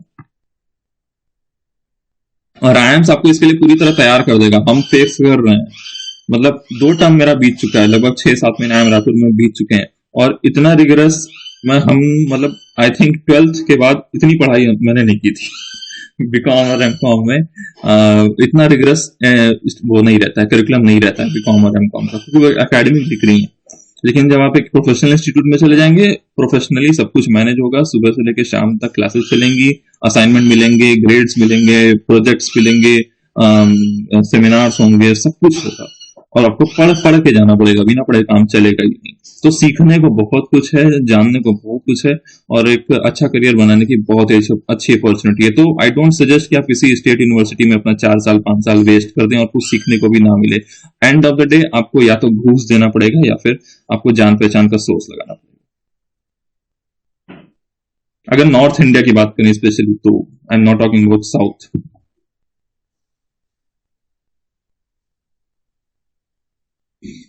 सर मैंने एक प्रॉब्लम फेस किया है रिसर्च प्रपोजल, मतलब जब डिफेंड करना होता है पैनल के सामने, तो या तो ये हो जाता है कि इसमें नया क्या है, मतलब basically they are seeking for research gap. So research gap को कैसे मतलब ढूंढूं, और अगर कुछ ऐसे नया अपने दिमाग से कुछ सोचो तो वो बोलते हैं दिस इज नॉट फिजिबल। कुछ नया है तो और फिजिबल उसको कैसे करना है वो खुद को भी नहीं पता होता है। डिफेंड करना इसी को कहते हैं ना।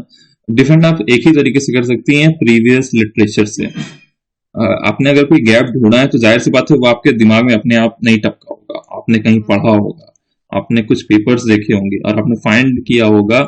यही एक्सपेक्टेशन होती है किसी भी स्कॉलर से कि आपने 10, 20, 50 पेपर पढ़े होंगे और उन पेपर के एनालिसिस के बाद आपको समझ में आया होगा कि अच्छा म्यूचुअल फंड से बहुत सारे काम हुए हैं, लेकिन ETF अभी इंडिया में नया आया है, 10-12 साल हुए हैं, लेकिन इतनी रिसर्चेस नहीं है इस पे, इसीलिए मैं ETF करना चाहता हूँ। ठीक है, तो सिंस मेरा जहां एक्सपीरियंस होगा हम एग्जांपल वहीं से दे पाएंगे। तो आप उसको रिलेट करिए अपने सब्जेक्ट से कि how you can do this in your particular area. Okay sir. मैंने लिखा था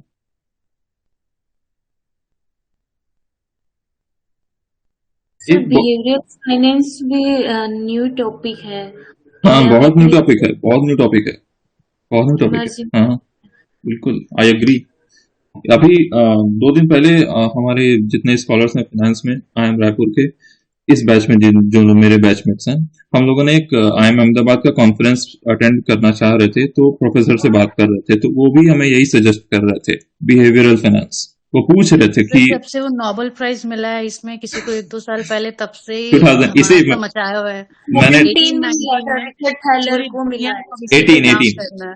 हाँ, अभी मैंने क्वेश्चन वही पूछा था ना, 2018 में नोबेल किसको मिला। हाँ। मुझसे क्वेश्चन आई में रिचर्ड इंदौर में पूछा गया।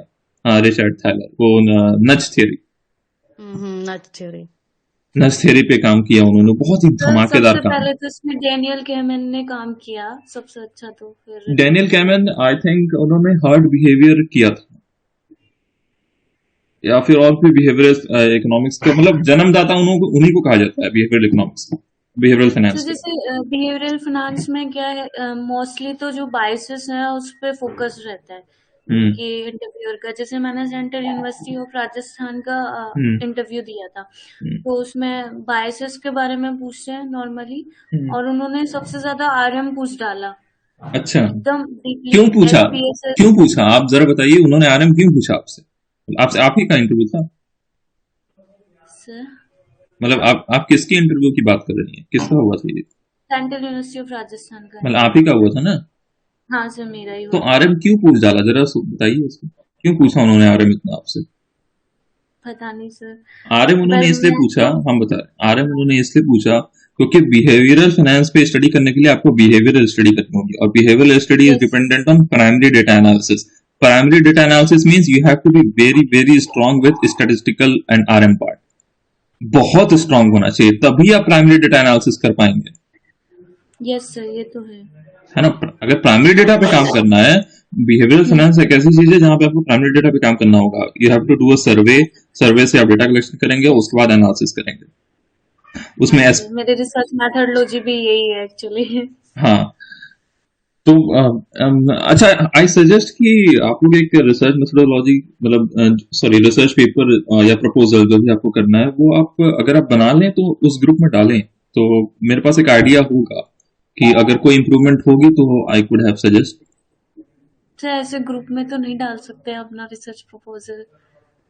हमें अगर पर्सनल भेज सकती हैं तो पर्सनल भेज दीजिए, नो इश्यूज, इफ यू मतलब want to rely, no issues. Yes sir, I would share mine.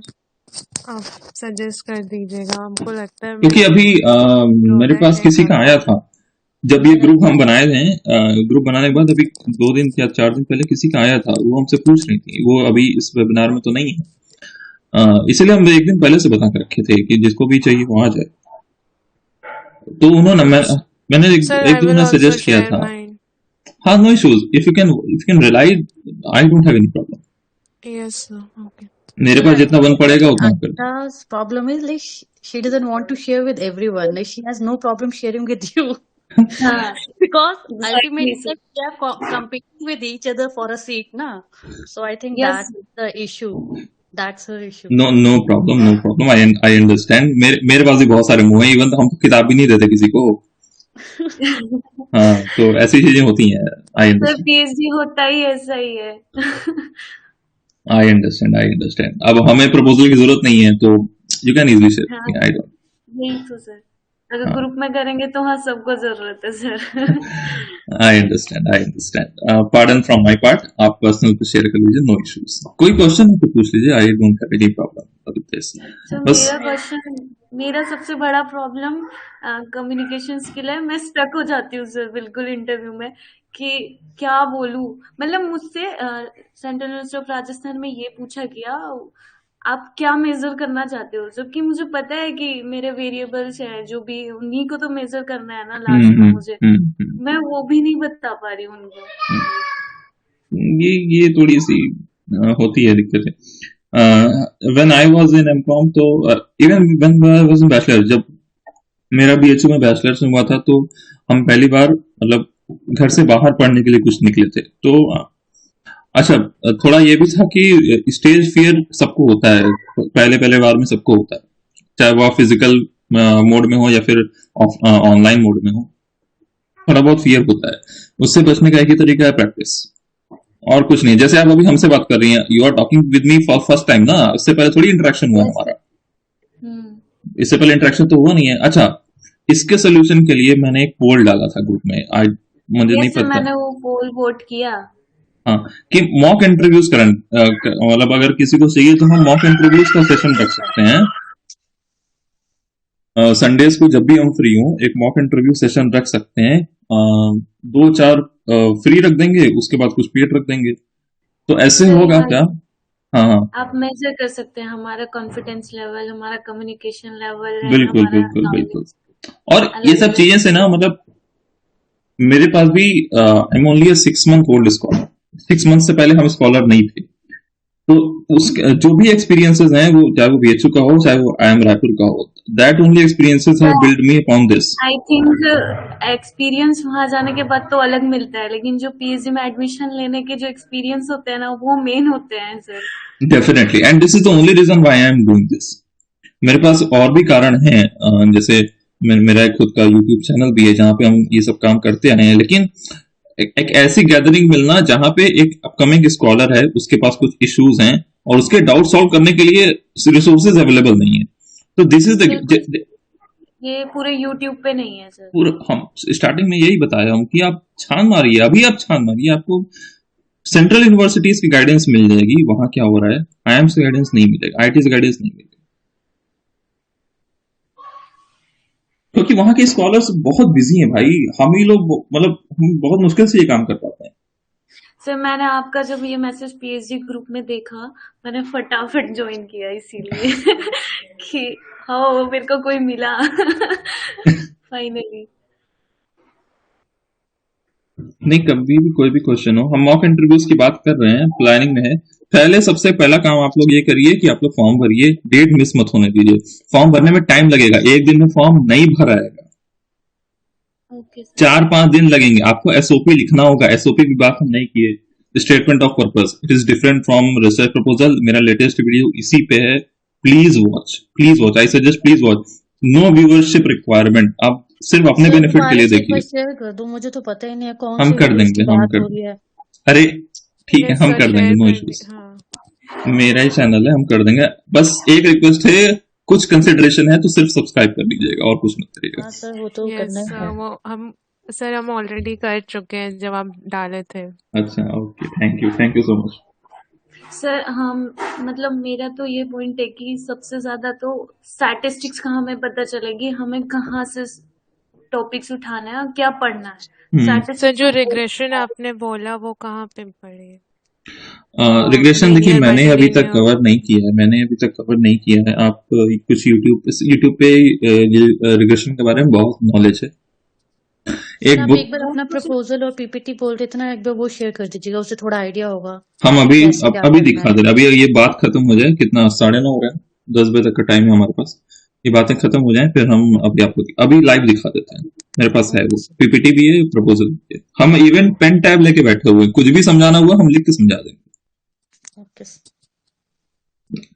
हाँ, तो आई वाज टॉकिंग, क्या कह रही थी आप अंकिता जी? दिमाग से उतर गया मेरे। सर मैं तो आरएम का ही पूछ रही थी कि sir actually statistics and RM बहुत ही वाइड है और नहीं नहीं, हमें पता ही नहीं चलता है कि हमें कहाँ से एक्चुअली में पढ़ना है। और फिर मान लो कोई इंटरव्यू होता है, उसमें कोई क्वेश्चन पूछ लिया हमसे, तो ऐसे लगता है कि ये तो पता नहीं एग्जिस्ट भी करता है कि नहीं करता है, कहाँ है। बस देखिए, यही एक सब। बेसिक स्टैटिस्टिक्स की बुक है, आपको हमेशा काम आएगी। एक सीआर कोठारी, अगर आप लोग जानते हो तो, आरएम की है। आरएम हाँ की है। आरएम किया सर। हाँ, उसको पढ़ लीजिए, वो ई बुक में भी अवेलेबल है। अगर आप परचेज नहीं करना चाह रहे हैं तो पीडीएफ में भी अवेलेबल है, पीडीएफ में खरीदिए। एक और बुक है रंजीत की, वो भी काफी अच्छी, हाँ, सेज पब्लिकेशन की है। सारी बुक्स हैं मेरे पास, if you want I will be posting, हम ग्रुप में पोस्ट कर देंगे। उन बुक्स को पढ़ लीजिए, उन बुक्स को पढ़ लेंगे तो आपका बेसिक क्लियर हो जाएगा, आपका आरएम क्लियर हो जाएगा। Sampling design, sampling frame, error, standard error, sampling error, population, hypothesis, इन जैसे सब। कि एक्चुअली हमें पता होता है कि ये चीज क्या है, हाँ लेकिन अगर कोई हमसे पूछ रहा है तो वो हम बता नहीं पाते हैं कि उस लैंग्वेज में जिसमें वो चाहता है आंसर। हाँ, अंकिता जी। सर जैसे कि मैंने आपको ये बताया कि आरएम में जो मान लो हमें पता है कि ये सब चीजें क्या होती है, स्टैंडर्ड एरर क्या होता है, स्टैंडर्ड डेविएशन क्या होता है, लेकिन एक लैंग्वेज में फॉर्म करके किसी को बताना वो थोड़ी अलग चीज होती है। सिर्फ एक सजेशन है, प्रैक्टिस करिए। मिरर के सामने खड़े हो जाइए या फिर ऐसे ही गूगल मीट खोल लीजिए, अपना एक लिंक बनाइए, खुद को बैठा लीजिए सामने और बोलना चालू कर दीजिए। ओके और सर। कोई तरीका नहीं है, सिर्फ यही एक तरीका है। क्योंकि अब आप अगर ये देखने जाएं कि आपको एक स्टेज मिले, वहां पे जाके आप प्रैक्टिस करें, ये आज के टाइम में पॉसिबल नहीं है, क्योंकि इंस्टीट्यूट्स खुले ही नहीं है। आप प्रैक्टिस कहाँ करोगे? हाँ सर। मेरे माइंड में तो तो सर हमेशा से था, हम तो स्कूल हो या प्लेटफॉर्म कॉलेज, मिलता भी नहीं है आईएम्स आईआईटीज के आप इंटरव्यूज के प्रिपरेशन के लिए, सेम नॉलेज लेवल का कोई भी मिलना मुश्किल है। आप central university preparation strategy preparation level के साथ एक आईएम का इंटरव्यू नहीं क्रैक कर पाएंगे, पॉसिबल ही नहीं है। वो क्वेश्चन ही डिफरेंट डायमेंशन में पूछेगा आपसे, यस सर। ठीक है ना। सब दो चार चीजें पहले कर लीजिए, रिसर्च प्रपोजल स्ट्रॉन्ग कर लीजिए, और जैसा अंकिता जी कह रही हैं, अगर आपको स्पीकिंग में दिक्कत आ रही है या फिर अपने पॉइंट्स को एक्सप्लेन करने में दिक्कत आ रही है तो इसको प्रैक्टिस करके क्लियर कर लीजिए। और उसके बाद आप एक काम कर लीजिए कि आप ये एक क्वेश्चन हमेशा तैयार रख लीजिए अपने पास, tell me something about yourself. जो गलती मैंने की थी आईएम इंदौर के इंटरव्यू में, आप मत करिए। एक पेपर पे tell me something about yourself लिख लीजिए और उसका कंटेंट क्या होना चाहिए। Tell me something about yourself का कंटेंट होगा आपका बैकग्राउंड, आपकी अचीवमेंट्स, आप क्यों ये करना चाहते हैं, वाई का आंसर होना चाहिए आपके पास। हर बार वो पूछेंगे why this, why this, why this, why yes this sir. is why research, why this yes, area. why this is your research interest, why this is your proposal, why you have Sir, chosen what this should be topic। the ideal answer? Even वो आपसे 1 minute, even वो आपसे ये भी पूछेंगे why do you want to come in this institute, yes sir. ये भी हाँ पूछेंगे ये वो आपसे। फेवरेट क्वेश्चन है उनका। और अगर आपने बोल भी दिया इसका आंसर तो उसके बाद वो नेक्स्ट क्वेश्चन ये पूछेंगे कि अगर आपका इस इंस्टीट्यूट में हो जाता है और किसी और इंस्टीट्यूट से भी आपको कॉल आती है, सपोज आप रायपुर का इंटरव्यू दे रहे हैं या रांची का इंटरव्यू दे रहे हैं और आपके पास कॉल आ रही है काशीपुर से, उदयपुर से या फिर लखनऊ से, आप क्या करेंगे? तो दिस इज अ मतलब dilemma type of a game, ना आप इधर के हैं ना उधर के, बीच में चलिए सर। आप उनसे स्ट्रेट अवे ये भी मत बोलिए कि सर हम आप ही का इंस्टीट्यूट लेंगे, स्ट्रेट अवे ये भी मत बोलिए कि हम छोड़ के चले जाएंगे। फिर सर बीच में कैसे चलेंगे सर? बीच में कि चलिए, आपका भी वो भी छोड़ेंगे? नहीं बीच में चलिए इस तरह। इसकी स्ट्रैटेजी ये रखिए कि अभी मेरे आप आंसर ये करिए कि आई don't have any call right now, point of time, my first priority is the interview that I am giving at this point of time. So if I will be getting call from this particular institute, I will be joining in first hand. बस आप straight away ये मत बोलिए no no I will join you, I will reject everyone, वो मान ही नहीं गई, possible ही नहीं। अगर आपके पास आई एम अहमदाबाद का कॉल आ जाए और आप आई एम रांची का इंटरव्यू दे रहे हो, वो मानेंगे आपसे कि आप अहमदाबाद छोड़ के यहां होगी? तो आप उसका आंसर ये फ्रेम रखिए अपने पास कि मेरी पहली प्रायोरिटी है कि हम जल्दी से जल्दी इंटरव्यू में सिलेक्ट होते हैं। तो अगर आप मुझे पहला कॉल भेज देते हो तो I will be getting with you, no issues. जब हम सेंट्रल यूनिवर्सिटीज का देते थे, क्योंकि शायद इशरत जी चली गई, अगर आप बीएचयू से बिलोंग करते हैं, अगर आप जेएनयू से बिलोंग करते हैं और उसके बाद आप जा रहे हैं सेंट्रल यूनिवर्सिटी हिमाचल का या किसी स्टेट यूनिवर्सिटी का इंटरव्यू देने, सीधा क्वेश्चन वो पूछेंगे कि कल को आपके पास बीएचयू या जेएनयू से कॉल आ जाए, डीयू से कॉल आ जाए, एएमयू से कॉल आ जाए, तो क्या आप इस यूनिवर्सिटी में रहोगे?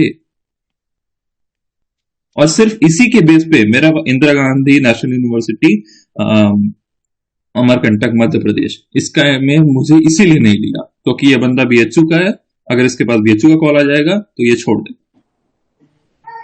Yes sir. ये एक प्रॉब्लम आती है, इसलिए बैलेंस्ड आंसर रखिए अपने पास। उनको ये भी ना लगे कि ये बच्चा हमें ऑफेंड कर रहा है, इस इंस्टीट्यूट को ऑफेंड कर रहा है, और उन्हें ये भी ना लगे कि आप झूठ बोल रहे हैं। हमेशा गेम अपने पास होनी चाहिए। एक एक्सपीरियंस हम और शेयर कर रहे हैं।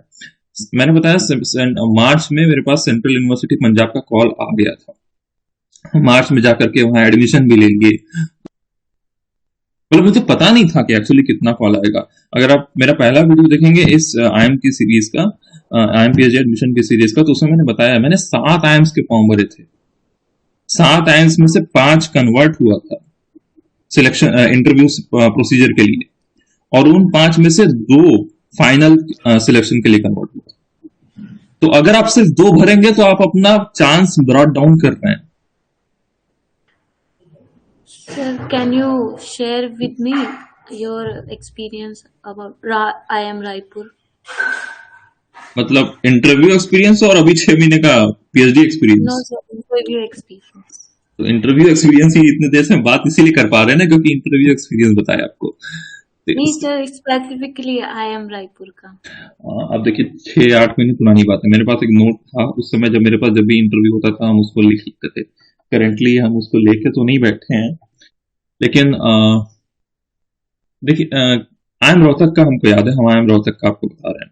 IIM रोहतक में क्या हुआ था, 2 पेपर वो लोग एडवांस में भेजे थे। मतलब अगर आपका इंटरव्यू 15 जनवरी को है तो 5 जनवरी को आपके पास 2 पेपर मेल आएगा। एग्जाम्पल बता रहे हैं, ये अप्रैल में हुआ था ये सब।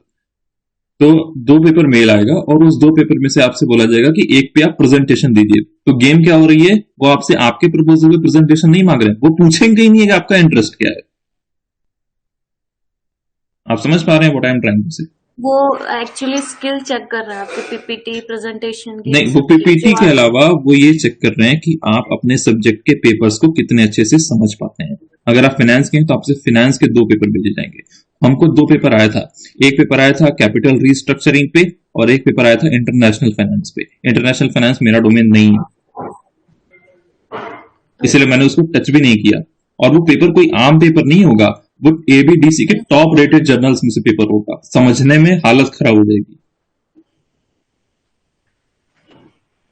सर इंटरव्यू में उनको एक्सप्लेन करना होता है उन हाँ, एक पेपर्स एक को। एक पीपीटी बनाएंगे आप। एक पीपीटी बना करके उस पेपर के बारे में बताएंगे कि इस पेपर का ऑब्जेक्टिव क्या था, क्यों ये पेपर लिखा गया है, टूल्स क्या क्या यूज किए गए हैं। टूल्स करने के बाद उन्होंने फाइंडिंग क्या क्या निकाल के दी है। 3-4 चीजें आप बताएंगे। लिटरेचर रिव्यू क्या रहा है ये भी आप इंट्रोड्यूस कर सकते ये हैं। मुझे लग रहा है ये सर थोड़ा इसके लिए बेटर है पीपीटी कि तैयार करना पड़ेगा। हाँ, पीपीटी प्रिपेयर करना पड़ेगा। हर आईएम्स के इंटरव्यू के लिए आपको एक पीपीटी के साथ रेडी रहना होगा। हो सकता है वो एडवांस में बोले आपसे, लेकिन अगर वो नहीं भी बोल रहे हैं तो आप अपने प्रपोजल के पीपीटी के साथ रेडी रहिए।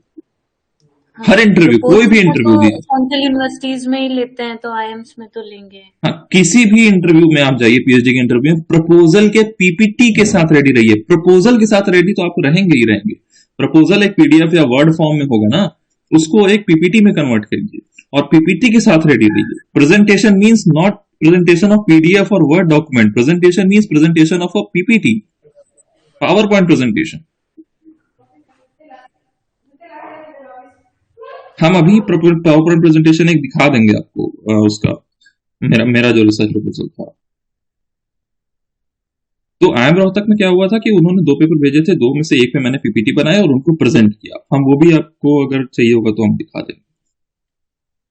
IIM रायपुर में एक्चुअली हमको याद नहीं है, बस इतना याद है कि IIM रायपुर का इंटरव्यू पोस्टपोन हुआ था। IIM Raipur, IIM Ranchi 2 call मेरे कन्वर्ट हुए थे और हम डेफिनेट IIM रांची और IIM रोहतक, इन 2 इंटरव्यूज में से मुझे लास्ट में बोला गया कि अगर आपका ये कॉल कन्वर्ट हो जाता है, हम आपको यहाँ सिलेक्ट कर लेते हैं, तो क्या आप यहाँ रहेंगे या छोड़ के चले जाएंगे। हम बोले सर क्यों छोड़ के जाएंगे, भैया IIM हो जा रहा है, IIM छोड़ कौन जाएगा। अभी हम आप जो आपको आंसर बताएं, मैंने एग्जैक्टली यही आंसर दिया कि currently I don't have any calls converted. Yes, I have filled form of other IIMs also. वो आपसे ये भी पूछेंगे आपने दूसरे IIMs का फॉर्म भरा है, तो बोलेंगे हाँ भरा है। अगर आप बोलेंगे नहीं भरा है, वो मानेंगे ही नहीं, वो हंस के उड़ा देंगे कि ऐसा कैसे हो सकता है। आपने बोलिए सर कि ये क्वेश्चन तो मुझे सेंट्रल यूनिवर्सिटी ऑफ राजस्थान में ही पूछा था, नहीं सॉरी पूछते पंजाब हैं में पूछा था पूछते हैं कि पूछते हैं आपने क्योंकि उनका राजस्थान एक्सपीरियंस में होता है। क्यों की? क्योंकि उनका एक्सपीरियंस, आप हम ही को ले लीजिए, मेरा सेंट्रल यूनिवर्सिटी पंजाब में हुआ तो हम छोड़ दिए। उनका एक्सपीरियंस होता है कि कैंडिडेट आता है, उसके पास अगर अच्छी अपॉर्चुनिटी आई तो वो छोड़ के चला जाएगा। उनका एक्सपीरियंस होता है, इसीलिए वो कैंडिडेट से पूछते हैं। इसका एक बैलेंस आंसर दीजिए आप कि आप ये बोलिए कि as a candidate I have to apply. हम कैंडिडेट हैं तो मेरी जिम्मेदारी बनती है कि हम 4, 5, 10 इंस्टीट्यूट में अप्लाई करें। हम एक इंस्टीट्यूट के बदौलत नहीं रह सकते। लेकिन अगर आपने मुझे कॉल भेज दिया तो I will definitely choose you at the first point of time, क्योंकि अभी तक मेरे पास कोई कॉल नहीं है। बस आपके पास कॉल हो भी तब भी आप मत बताइए कि मेरे पास कोई कॉल है। मेरा IIM रायपुर में हो गया था, सिलेक्शन हो गया था, उसके बाद BHU का इंटरव्यू हुआ था, हम बैठे थे। और हम उनको नहीं बताए थे कि हम यहाँ सिलेक्टेड हो गए। मेरा बीएचयू का भी कन्वर्ट हो गया, लेकिन हम छोड़ दिए। आप समझ रहे हैं, गेम थोड़ा समझ के स्ट्रेटेजी बिल्ड करके खेलना पड़ता है, और ये सब बताने वाला पूरे यूट्यूब पे कोई नहीं है। मुझे ये प्रॉब्लम फेस हुई थी, इसीलिए ये तो इंटरव्यू में प्रेजेंस ऑफ माइंड का खेल होता है कि आप कितना ये हम बताना, पहला interview experience I am Indore का था। उसके बाद मेरे दिमाग में ये सब चीजें आना शुरू हुई कि ऐसे ऐसे काम करना चाहिए, तब ये वर्क करेगा, अदरवाइज ये वर्क नहीं करेगा।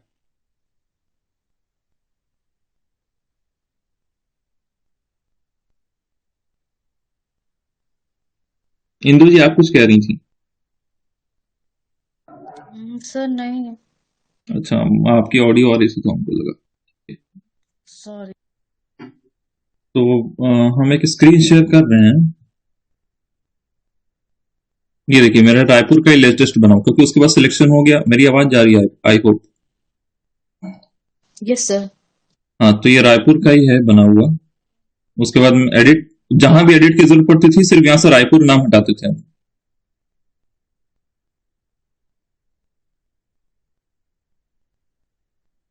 ये क्या आ रहा है?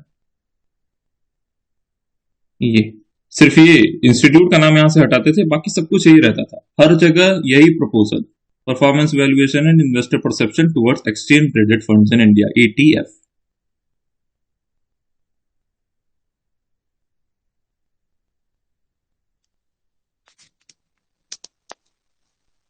इंट्रोडक्शन से आप शुरू करेंगे, कुछ चीजें आप इंट्रोडक्शन में लिखिए।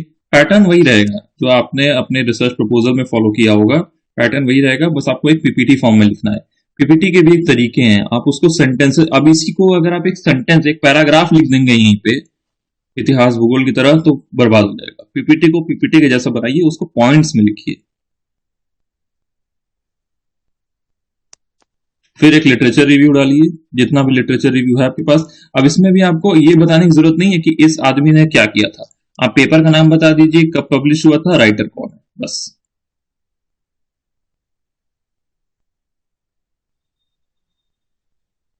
हाँ, एक चीज ये ध्यान रखिए कि जब भी लिटरेचर रिव्यू लिखिए, एक कोहेरेंस में लिखिए, एक ऑर्डर में लिखिए।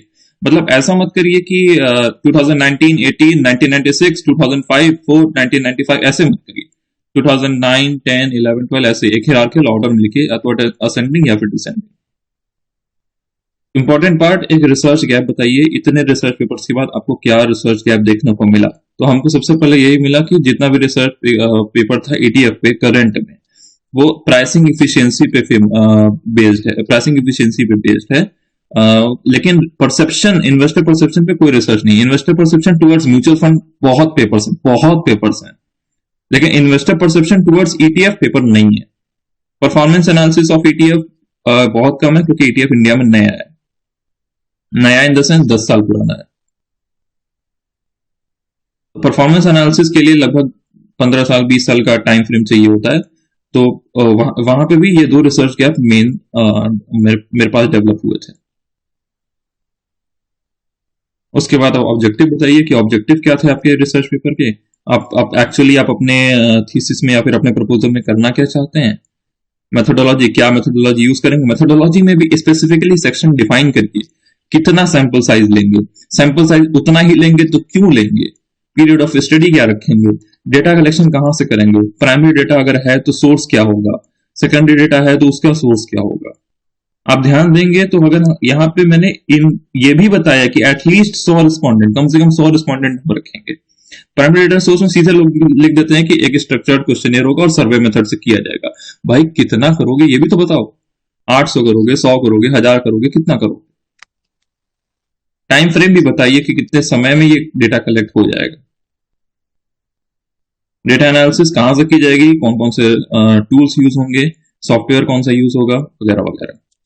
हाँ सर, जैसे अभी ये क्वेश्चन पूछे कि 100 रिस्पोंडेंट्स लिए हैं और 3 साल का लिए है कि एटलीस्ट 3 साल, तो इसका आंसर क्या होना चाहिए फिर कि नहीं, क्यों अगर 100 रिस्पोंडेंट्स? नहीं, आप लाइन पढ़िए ना, आप देखिए लैंग्वेज क्या लिखी गई है।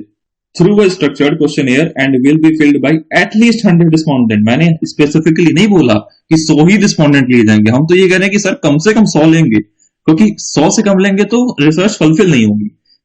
अगर Okay. सैंपल साइज ज्यादा है तभी तो एक अच्छी रिसर्च हो रही Yes. है ना। आप लैंग्वेज, आप बहुत सेंटेंसेस को फ्रेम अच्छे से करिए। Centre limit theorem sir. हाँ हाँ, हाइपोथेसिस जरूरी नहीं है आप अल्टरनेट हाइपोथेसिस भी बताएं, आप नल हाइपोथेसिस से सिर्फ बताइए। अल्टरनेट तो सबको समझ में आ ही जाता है कि अल्टरनेट इसका क्या होगा। 2 हाइपोथेसिस मैंने दिए, क्वेश्चन आएगा यही 2 क्यों, यही क्यों, और क्यों नहीं, एक क्यों नहीं। इसके बचने का तरीका है ये सेंटेंस डालिए जरूर कि in addition the researcher would frame more hypothesis as per the requirement of the study in the due course. क्योंकि ये प्रपोजल है, कुछ भी फिक्स्ड नहीं है। मैंने वीडियो में बताया है कि 60% आप इतना मान के चलिए कि आपका प्रपोजल 60% फिक्स होगा, 40% उसमें चेंजेस की प्रोबेबिलिटी होती है। जब आप किसी गाइड के साथ जाएंगे, किसी रिसर्चर के साथ जाएंगे, तो उसमें वो चेंजेस कराएगा कि ये नहीं, ये ऐसे होगा, ये नहीं, इस पे करो, ये चेंजेस लाओ, ये चेंजेस करो। तो उन चेंजेस को आप पहले से लिख के रखिए कि जब जब मेरा और नॉलेज बढ़ेगा, जैसे जैसे हम रिसर्च में आगे बढ़ेंगे, उसके हिसाब से हम अपनी हाइपोथेसिस, टूल्स, टेक्निक ये सब चेंज करेंगे। टेक्निक वाले टूल्स एंड टेक्निक वाले में भी ऐसा ही कुछ सेंटेंसेस आपको देखने को मिलेगा। ठीक है, तो हाइपोथेसिस, Time तक सुनिए। अच्छा ये सब मैंने बता दिया था। नहीं सर, ये टूल्स वगैरह नहीं सर, नहीं ये सब नहीं। ठीक है ठीक है, तो हाइपोथेसिस में जैसे आप हाइपोथेसिस से कंटिन्यू करते हैं, तो आप ये जरूर उसमें लिखिए कि in addition I would frame और द रिसर्चर वुड फ्रेम। अच्छा एक चीज और, हमेशा लैंग्वेज आई, मी इस पे मत रखिएगा पूरे रिसर्च प्रपोजल में। मेक श्योर आप यूज कीजिए द रिसर्चर और वी यूज कीजिए, क्योंकि पेपर से वी यूज होता है। वी भी आप नहीं यूज कर सकते क्योंकि आप पेपर नहीं लिख रहे हैं, प्रपोजल लिख रहे हैं। आप थीसिस अकेले करेंगे, किसी के साथ कोलैबोरेशन तो करेंगे नहीं। बेटर होता है आप वर्ड यूज कीजिए द रिसर्चर, ये वर्ड यूज करेंगे तो ज्यादा बेटर रहेगा। और ये चीजें डालिए कि as per the requirement of the study आपकी हाइपोथेसिस बढ़े और घट सकती है। टूल्स यूज कीजिए, टूल्स बता दीजिए, लेकिन उसके साथ ये भी रखिए कि अगर प्रपोज्ड स्टडी में और डिमांड आती है, रिसर्च और डिमांड करती है, तो उसके अनुसार हम टूल्स और यूज करेंगे। हर जगह एक स्कोप छोड़िए कि डेवलपमेंट के साथ हम अपने प्रपोजल में ये इंप्रूवमेंट कर देंगे, ताकि वो स्पेसिफिकली आपसे ये क्वेश्चन ना करे कि आप यही क्यों करना चाह रहे हैं, ये क्यों नहीं करना चाह रहे हैं। सर हम वो भी करना चाह रहे हैं, अगर रिसर्च डिमांड करेगी तो वो भी करेंगे। अगर आप टूल्स लिख रहे हैं तो आपको उसके बारे में कुछ बेसिक नॉलेज होनी चाहिए। जैसे जितने टूल्स मैंने लिखे हैं, R square, average, standard deviation, Treynor, Sharpe, alpha, ये सब पता है, इसीलिए लिख रहे हैं। और other advance tools M2 Sortino ये पता है, कोफिशिएंट ऑफ डिटर्मिनेशन भी पता है। ये फार्मा नेट सिलेक्टिविटी ये मुझे नहीं पता, मतलब करंट अब पता हो गया, उस समय नहीं पता था, लेकिन हम इसको लिखे थे। इसलिए लिखे थे क्योंकि ये एक इंप्रेशन डाल देगा। लेकिन अगर वो क्वेश्चन पूछ दिए तो सर अभी ये एडवांस टूल्स में मेरी स्टडी वहां तक गई नहीं है and I am planning to study in future. हर चीज का एक पॉजिटिव नोट पे आप आंसर करिए, किसी पे निगेटिव में आंसर मत करिए। उसके बाद एक चैप्टर प्लान बता दीजिए उनको और रेफरेंसेस डाल दीजिए। रेफरेंसेस उन सबका डालिए जिनको आपने लिटरेचर रिव्यू में लिखा है, बस हो गया। सर टूल्स मेंशन करना जरूरी है क्या? हाँ हाँ हाँ बिल्कुल। आप रिसर्च मेथोडोलॉजी में आप क्या बताएंगे?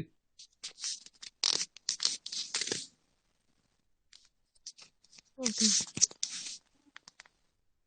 मतलब कुछ स्टैटिस्टिकल टूल्स तो आपको, अगर आपकी प्राइमरी डेटा स्टडी है तो कुछ स्टैटिस्टिकल टूल्स, कुछ मॉडल्स आप बताइए उनको, तभी उन्हें पता चलेगा कि आप क्लियर हैं। अदरवाइज वो ठीक है, अगर आपको उस पर एडवांस नॉलेज नहीं है, लेकिन एटलीस्ट इतना तो पता होना चाहिए कि उस एरिया में वो टूल यूज होता है, इसलिए हम यूज करना चाहते हैं। ये आइडिया आपको पेपर्स पढ़ के मिल जाएगा। जैसे अगर आप एग्रीकल्चरल इकोनॉमिक्स की बात करें तो एग्रीकल्चरल इकोनॉमिक्स पे पेपर होंगे तो उनको वो आइडिया मिल जाएगा कि प्रीवियस रिसर्चर ने कौन कौन से टूल्स यूज किए थे। आप उसके अनुसार देख लीजिए कि आप में कौन कौन सा यूज होगा और वो आप नाम लिख लीजिए। एक बेसिक अंडरस्टैंडिंग थोड़ी बहुत सबकी ले लीजिए, एक नोट बना करके। अगर क्वेश्चन आता है तो वो एडवांस डीप में नहीं जाएंगे उतना, अगर वो बहुत बड़ा टूल होगा तो।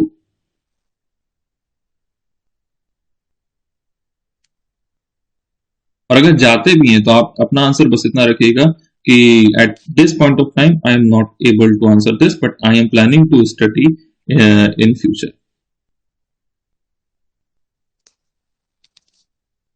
उनको ये लगना चाहिए कि आपके में ईगरनेस है सीखने की। ये अवश्य आई एम रायपुर का ही फॉर्म था, मतलब प्रपोजल था। प्रपोजल वही था, बस हम नाम चेंज कर देते थे नीचे। तो एनी और कोई क्वेश्चन है? तो any more question eight this point of time, क्योंकि आई थिंक अब टाइम ज्यादा हो रहा है।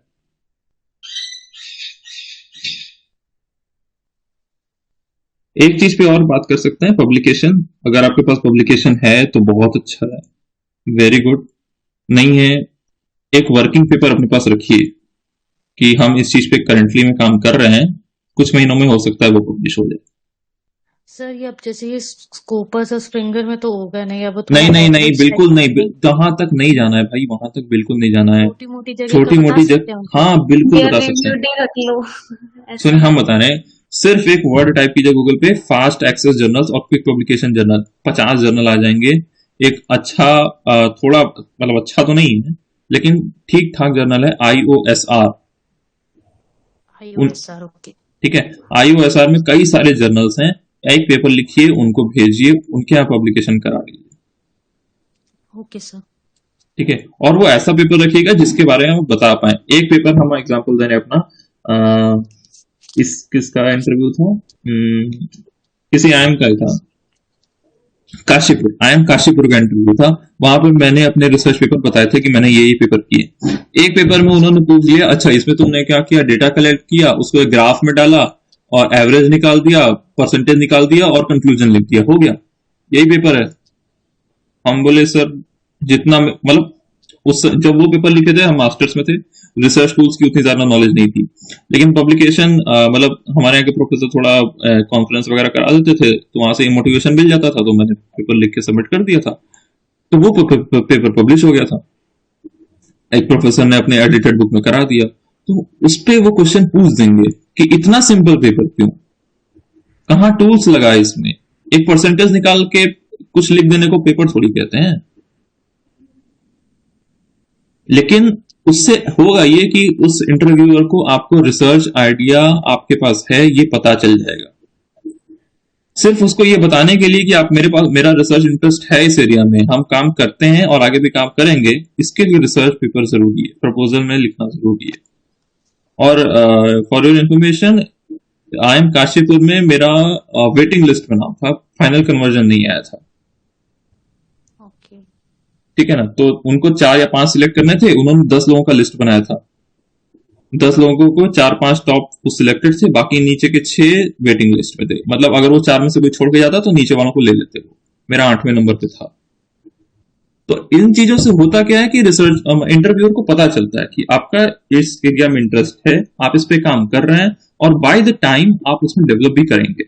अगर करंट में आपको टूल्स नहीं पता तो आप आगे अप्लाई करेंगे। जैसे IIM काशीपुर से लेके IIM रायपुर के तक में, ये लास्ट चीज है इस सेशन का हम बता रहे हैं, इसके बाद वी विल रैप अप।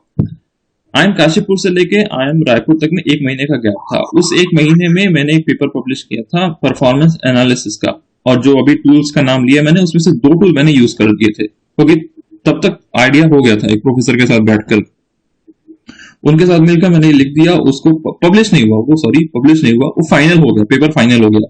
तो अब जब हम फॉर्म भर रहे थे तो उसमें हम बता रहे थे कि ये मेरा वर्किंग पेपर है और ये कुछ मतलब कंप्लीट हो गया है, इसकी पब्लिकेशन अभी बची है, सबमिट कर देंगे तो पब्लिकेशन भी हो जाएगा।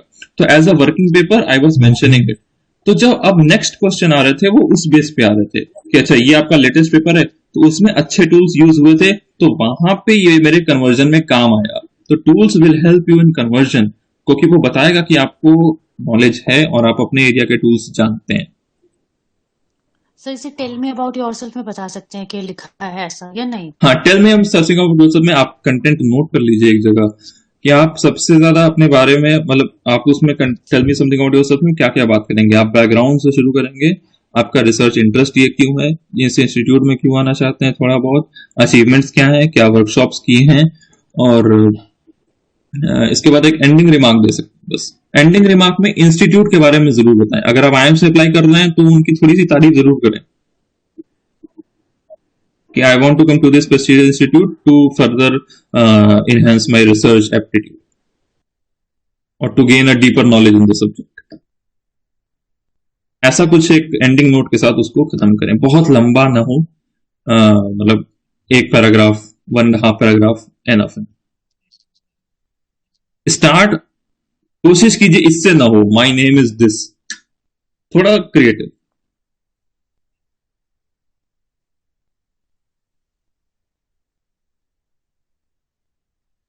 सो आई थिंक वी क्या जैसे मीन्स जैसे हम शुरू माय कर नेम जब इज ना बता के क्या हूँ।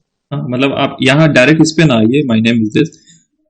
जैसे हम शुरू करते थे, अब अभी वो भी पसंद नहीं है, तो हम शुरू करते थे तो ऐसे शुरू करते थे, belonging to the commerce background with क्या था वो, जैसे मेरे क्या है, मेरे घर में सब कोई कॉमर्स का है, मेरे फादर कॉमर्स के टीचर हैं, तो इसको हम यूज किए थे as a my starting point कि belonging to the genetics of commerce, my name is this and I belong to this area, I have. कुछ डिफरेंट। हाँ, थोड़ा सा डिफरेंट, मतलब आज पहले का एक दो जो फ्रेज आए ना वो रिपीटेटिव ना लगना चाहिए इंटरव्यू को, उसको लगना चाहिए कि हाँ कुछ प्रिपेयर्ड बंदा आया हुआ है। और आप जितनी इंटरेस्टिंग चीजें बताएंगे, हम आपको फिर से कह रहे हैं और हम बार बार ये कह रहे हैं, जितनी चीजें आप tell me something about yourself में बताएंगे, आपका इंटरव्यू 90% उसी डायरेक्शन में जाएगा, क्वेश्चन वहीं से आएंगे। बशर्ते वो इंटरव्यू आई एम रोहतक जैसा ना हो जहां पे पहले से आपको बता दिया जाएगा कि आपको क्या करना है, पेपर दे दिया जाएगा, ये प्रेजेंट करो, वहां आपसे ये नहीं पूछा जाएगा tell me something about yourself. Sir वो वाला ज्यादा आपको बेटर वे नहीं लगा कि उन्होंने खुद ही बता दिया इस पे करके आओ सारे?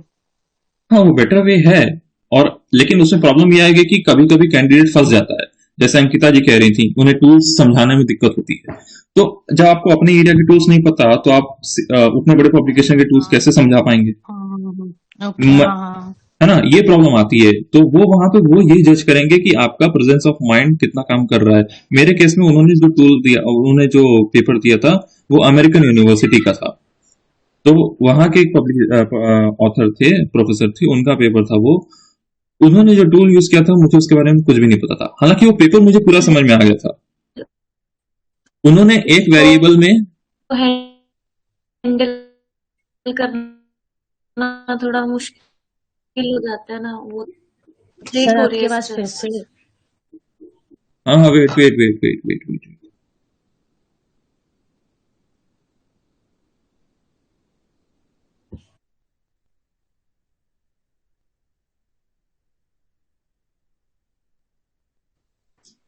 Am I okay now?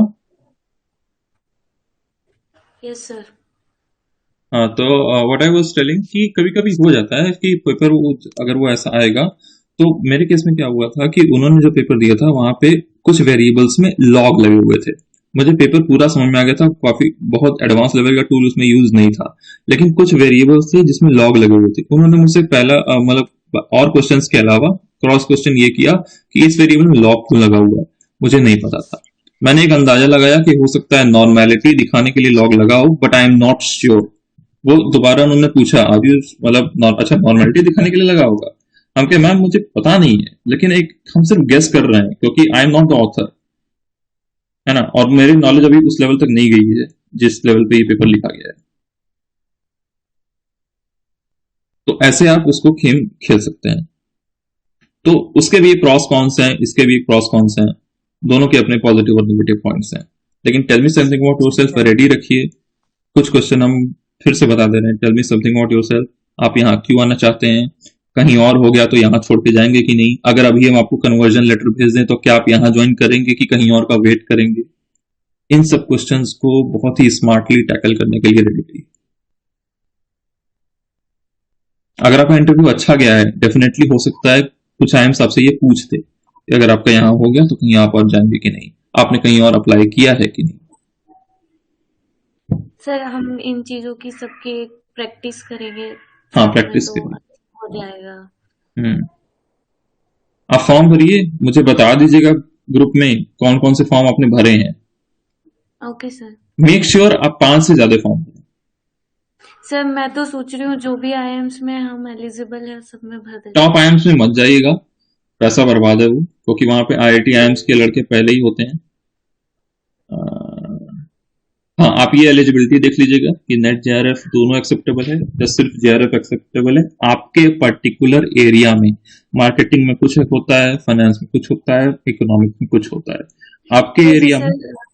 Sir मैंने आईएम कलकत्ता का देखा मत तो जाइए वहां तक। उसमें सर एक नॉर्मल एक्सपीरियंस के लिए हम्म हमें पता है हमारी स्किल्स का और तो बट एक नॉर्मल एक्सपीरियंस के लिए हम ऐसे बड़े आईएम्स के भी फॉर्म डाल सकते हैं क्योंकि वहां से जो नहीं, क्वेश्चनिंग हम होती ये है। डिमीन नहीं कर रहे हैं कि आप उसके लिए कैपेबल नहीं है या आप कर नहीं सकते। मैंने खुद किया था, मैंने भी आईएम बैंगलोर किया था, लेकिन हम अपने एक्सपीरियंस से बता रहे हैं। वहां वो आपको इंटरव्यू कॉल भी नहीं भेजेंगे, इसलिए नहीं भेजेंगे क्योंकि उनके पास ऑलरेडी बेटर कैंडिडेट्स हैं।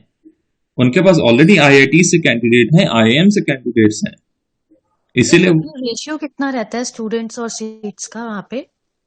हम्म, क्योंकि सबको तो बुलाते नहीं है ये देखिए लोग। इस पर्टिकुलर वेबिनार में हम आफ्टर पीएचडी वाली बात नहीं कर रहे हैं कि वहां, क्योंकि करिकुलम बहुत अलग है। अभी हम करिकुलम की बात नहीं की, करिकुलम पे बात करेंगे तो आधा एक घंटा उस पर चला जाएगा। करिकुलम बहुत अलग है, ये बिल्कुल एक्सपेक्ट मत करिएगा कि यूनिवर्सिटी वाला सिस्टम चलेगा, 6 महीना कोर्स वर्क फिर रिसर्च, तुरंत सुपरवाइजर असाइन हो जाएगा। कुछ नहीं होगा वहां पे। पहले 2 साल बैठा के वो पढ़ाएंगे, अच्छे से पढ़ाएंगे, तब उसके बाद रिसर्च करवाएंगे। लेकिन ये भी है कि 4 साल 4.5 साल में रिसर्च करा देते हैं वो लोग। हाँ, आप क्या पूछ रही थी सर इंदु जी? कोर्स वर्क का ड्यूरेशन बहुत ही लंबा लंबी होता है। है। इंदु जी क्या कह रही थी आप? कुछ नहीं सर। नहीं, कुछ बोला था अभी आपने, फिर हम इस पे आ गए। मैं ये पूछ रही थी जैसे सबको तो अब कॉल नहीं आता है ना कन्वर्जन का, कुछ सिलेक्टेड हाँ लोगों को हाँ हाँ, इंटरव्यू के लिए बुलाते हैं, तो सीट्स का। सीट्स और हाँ, स्टूडेंट्स जिनको वो कॉल करते हैं उसका रेशियो। ब्रोशर में वो नहीं बताएंगे, जैसे इंस्टीट्यूट कॉलेज में बता दिया जाता है कि कितने सीट खाली हैं, वहां नहीं बताएंगे वो कितने सीट खाली हैं। वो एक्चुअली सर आई थिंक मैंने ये सुना है उनके बारे में कि अगर उनको किसी को लेना ही नहीं है तो वो किसी को भी नहीं लेते लेंगे। हाँ, नहीं लेंगे। ऐसा तो होता ही तो है। वहां पे सीट्स का कोई ऐसा नहीं होता है कि हाँ, पहले से ही मान लीजिए यार, secure तो उन्होंने 50 लोग का इंटरव्यू लिया, उनको लगा कि नहीं 50 में से इस साल कोई भी लेने लायक नहीं है, तो वो नहीं लेंगे। और वो लेना चाहेंगे तो एक को भी ले लेंगे, 100 में से एक को ले लेंगे, ले लेंगे। उनका कोई फिक्स नहीं होता। हाँ, उनके ये होता है कि एक थ्रेशोल्ड होती है, उससे ज्यादा सीट नहीं ले पाएंगे वो। लेकिन अगर उनके पास रिजेक्ट करने के रीजंस हैं तो फिर वो रिजेक्ट करेंगे। उनकी कोई मजबूरी नहीं है कि इतना लेना ही लेना है, नहीं, ऐसी कोई मजबूरी नहीं है उनकी। जैसे यूनिवर्सिटीज में होता है कि 10 हाँ, सीट आई है यूनिवर्सिटी तो में 10 सीट मजबूरी लेनी होती है, यूनिवर्सिटी में मजबूरी होती है, वहां मजबूरी नहीं होती है। ठीक है, okay sir. So let us and today's session. I hope आपको इंफॉर्मेटिव लगा होगा, वैल्यूएबल लगा होगा। I have tried my best. बहुत ज्यादा सर। फिर भी अच्छा लगा। बस, लेकिन मुझे ये है कि और लोग नहीं आए। शालू जी हमेशा कमेंट में ही पूछती रही, नो इश्यूज। और लोग आते तो ज्यादा मजा आता और एक्सपीरियंसेस देखने को मिलते। लेकिन फिर भी फर्स्ट पर्टिकुलर स्टार्ट के लिए I would even help even one candidate comes to me. अगर कोई एक भी आएगा तो I don't mind. Thank you sir. I would just urge you to go and watch my channel, subscribe to it. If you can share, please share. हाँ हाँ sir I think मैंने आपका चैनल फाइंड कर लिया, present value कुछ करके आपका channel. हाँ, प्रेजेंट वैल्यू स्पीच। सर आपके नाम से कर लिया था मैंने। ठीक ठीक ठीक ठीक, thank you so much, thank you so much.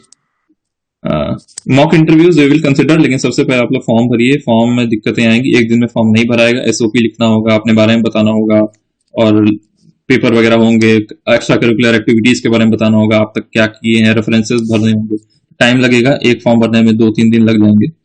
अच्छे से भरिएगा, लिख के भरिएगा, और एसओपी अच्छा बनाइएगा। बस हम ये कहेंगे, एसओपी का वीडियो अब मिल जाएगा, अब अपलोड हो गया। Statement of purpose. हाँ, एसओपी का अच्छे से बनाइएगा। एसओपी रिसर्च प्रपोजल में डिफरेंस है, डिफरेंस क्या है वीडियो में अच्छे से बताया हुआ है मैंने। तो सर मेरे पास तो स्टेटमेंट ऑफ पर्पस ही है एक्चुअली आप देख लीजिएगा कि स्टेटमेंट ऑफ पर्पस वही है, मतलब स्टेटमेंट ऑफ पर्पस कैसा है आपके पास। वही ठीक से लिखा हुआ है, 3000 वर्ड्स में है।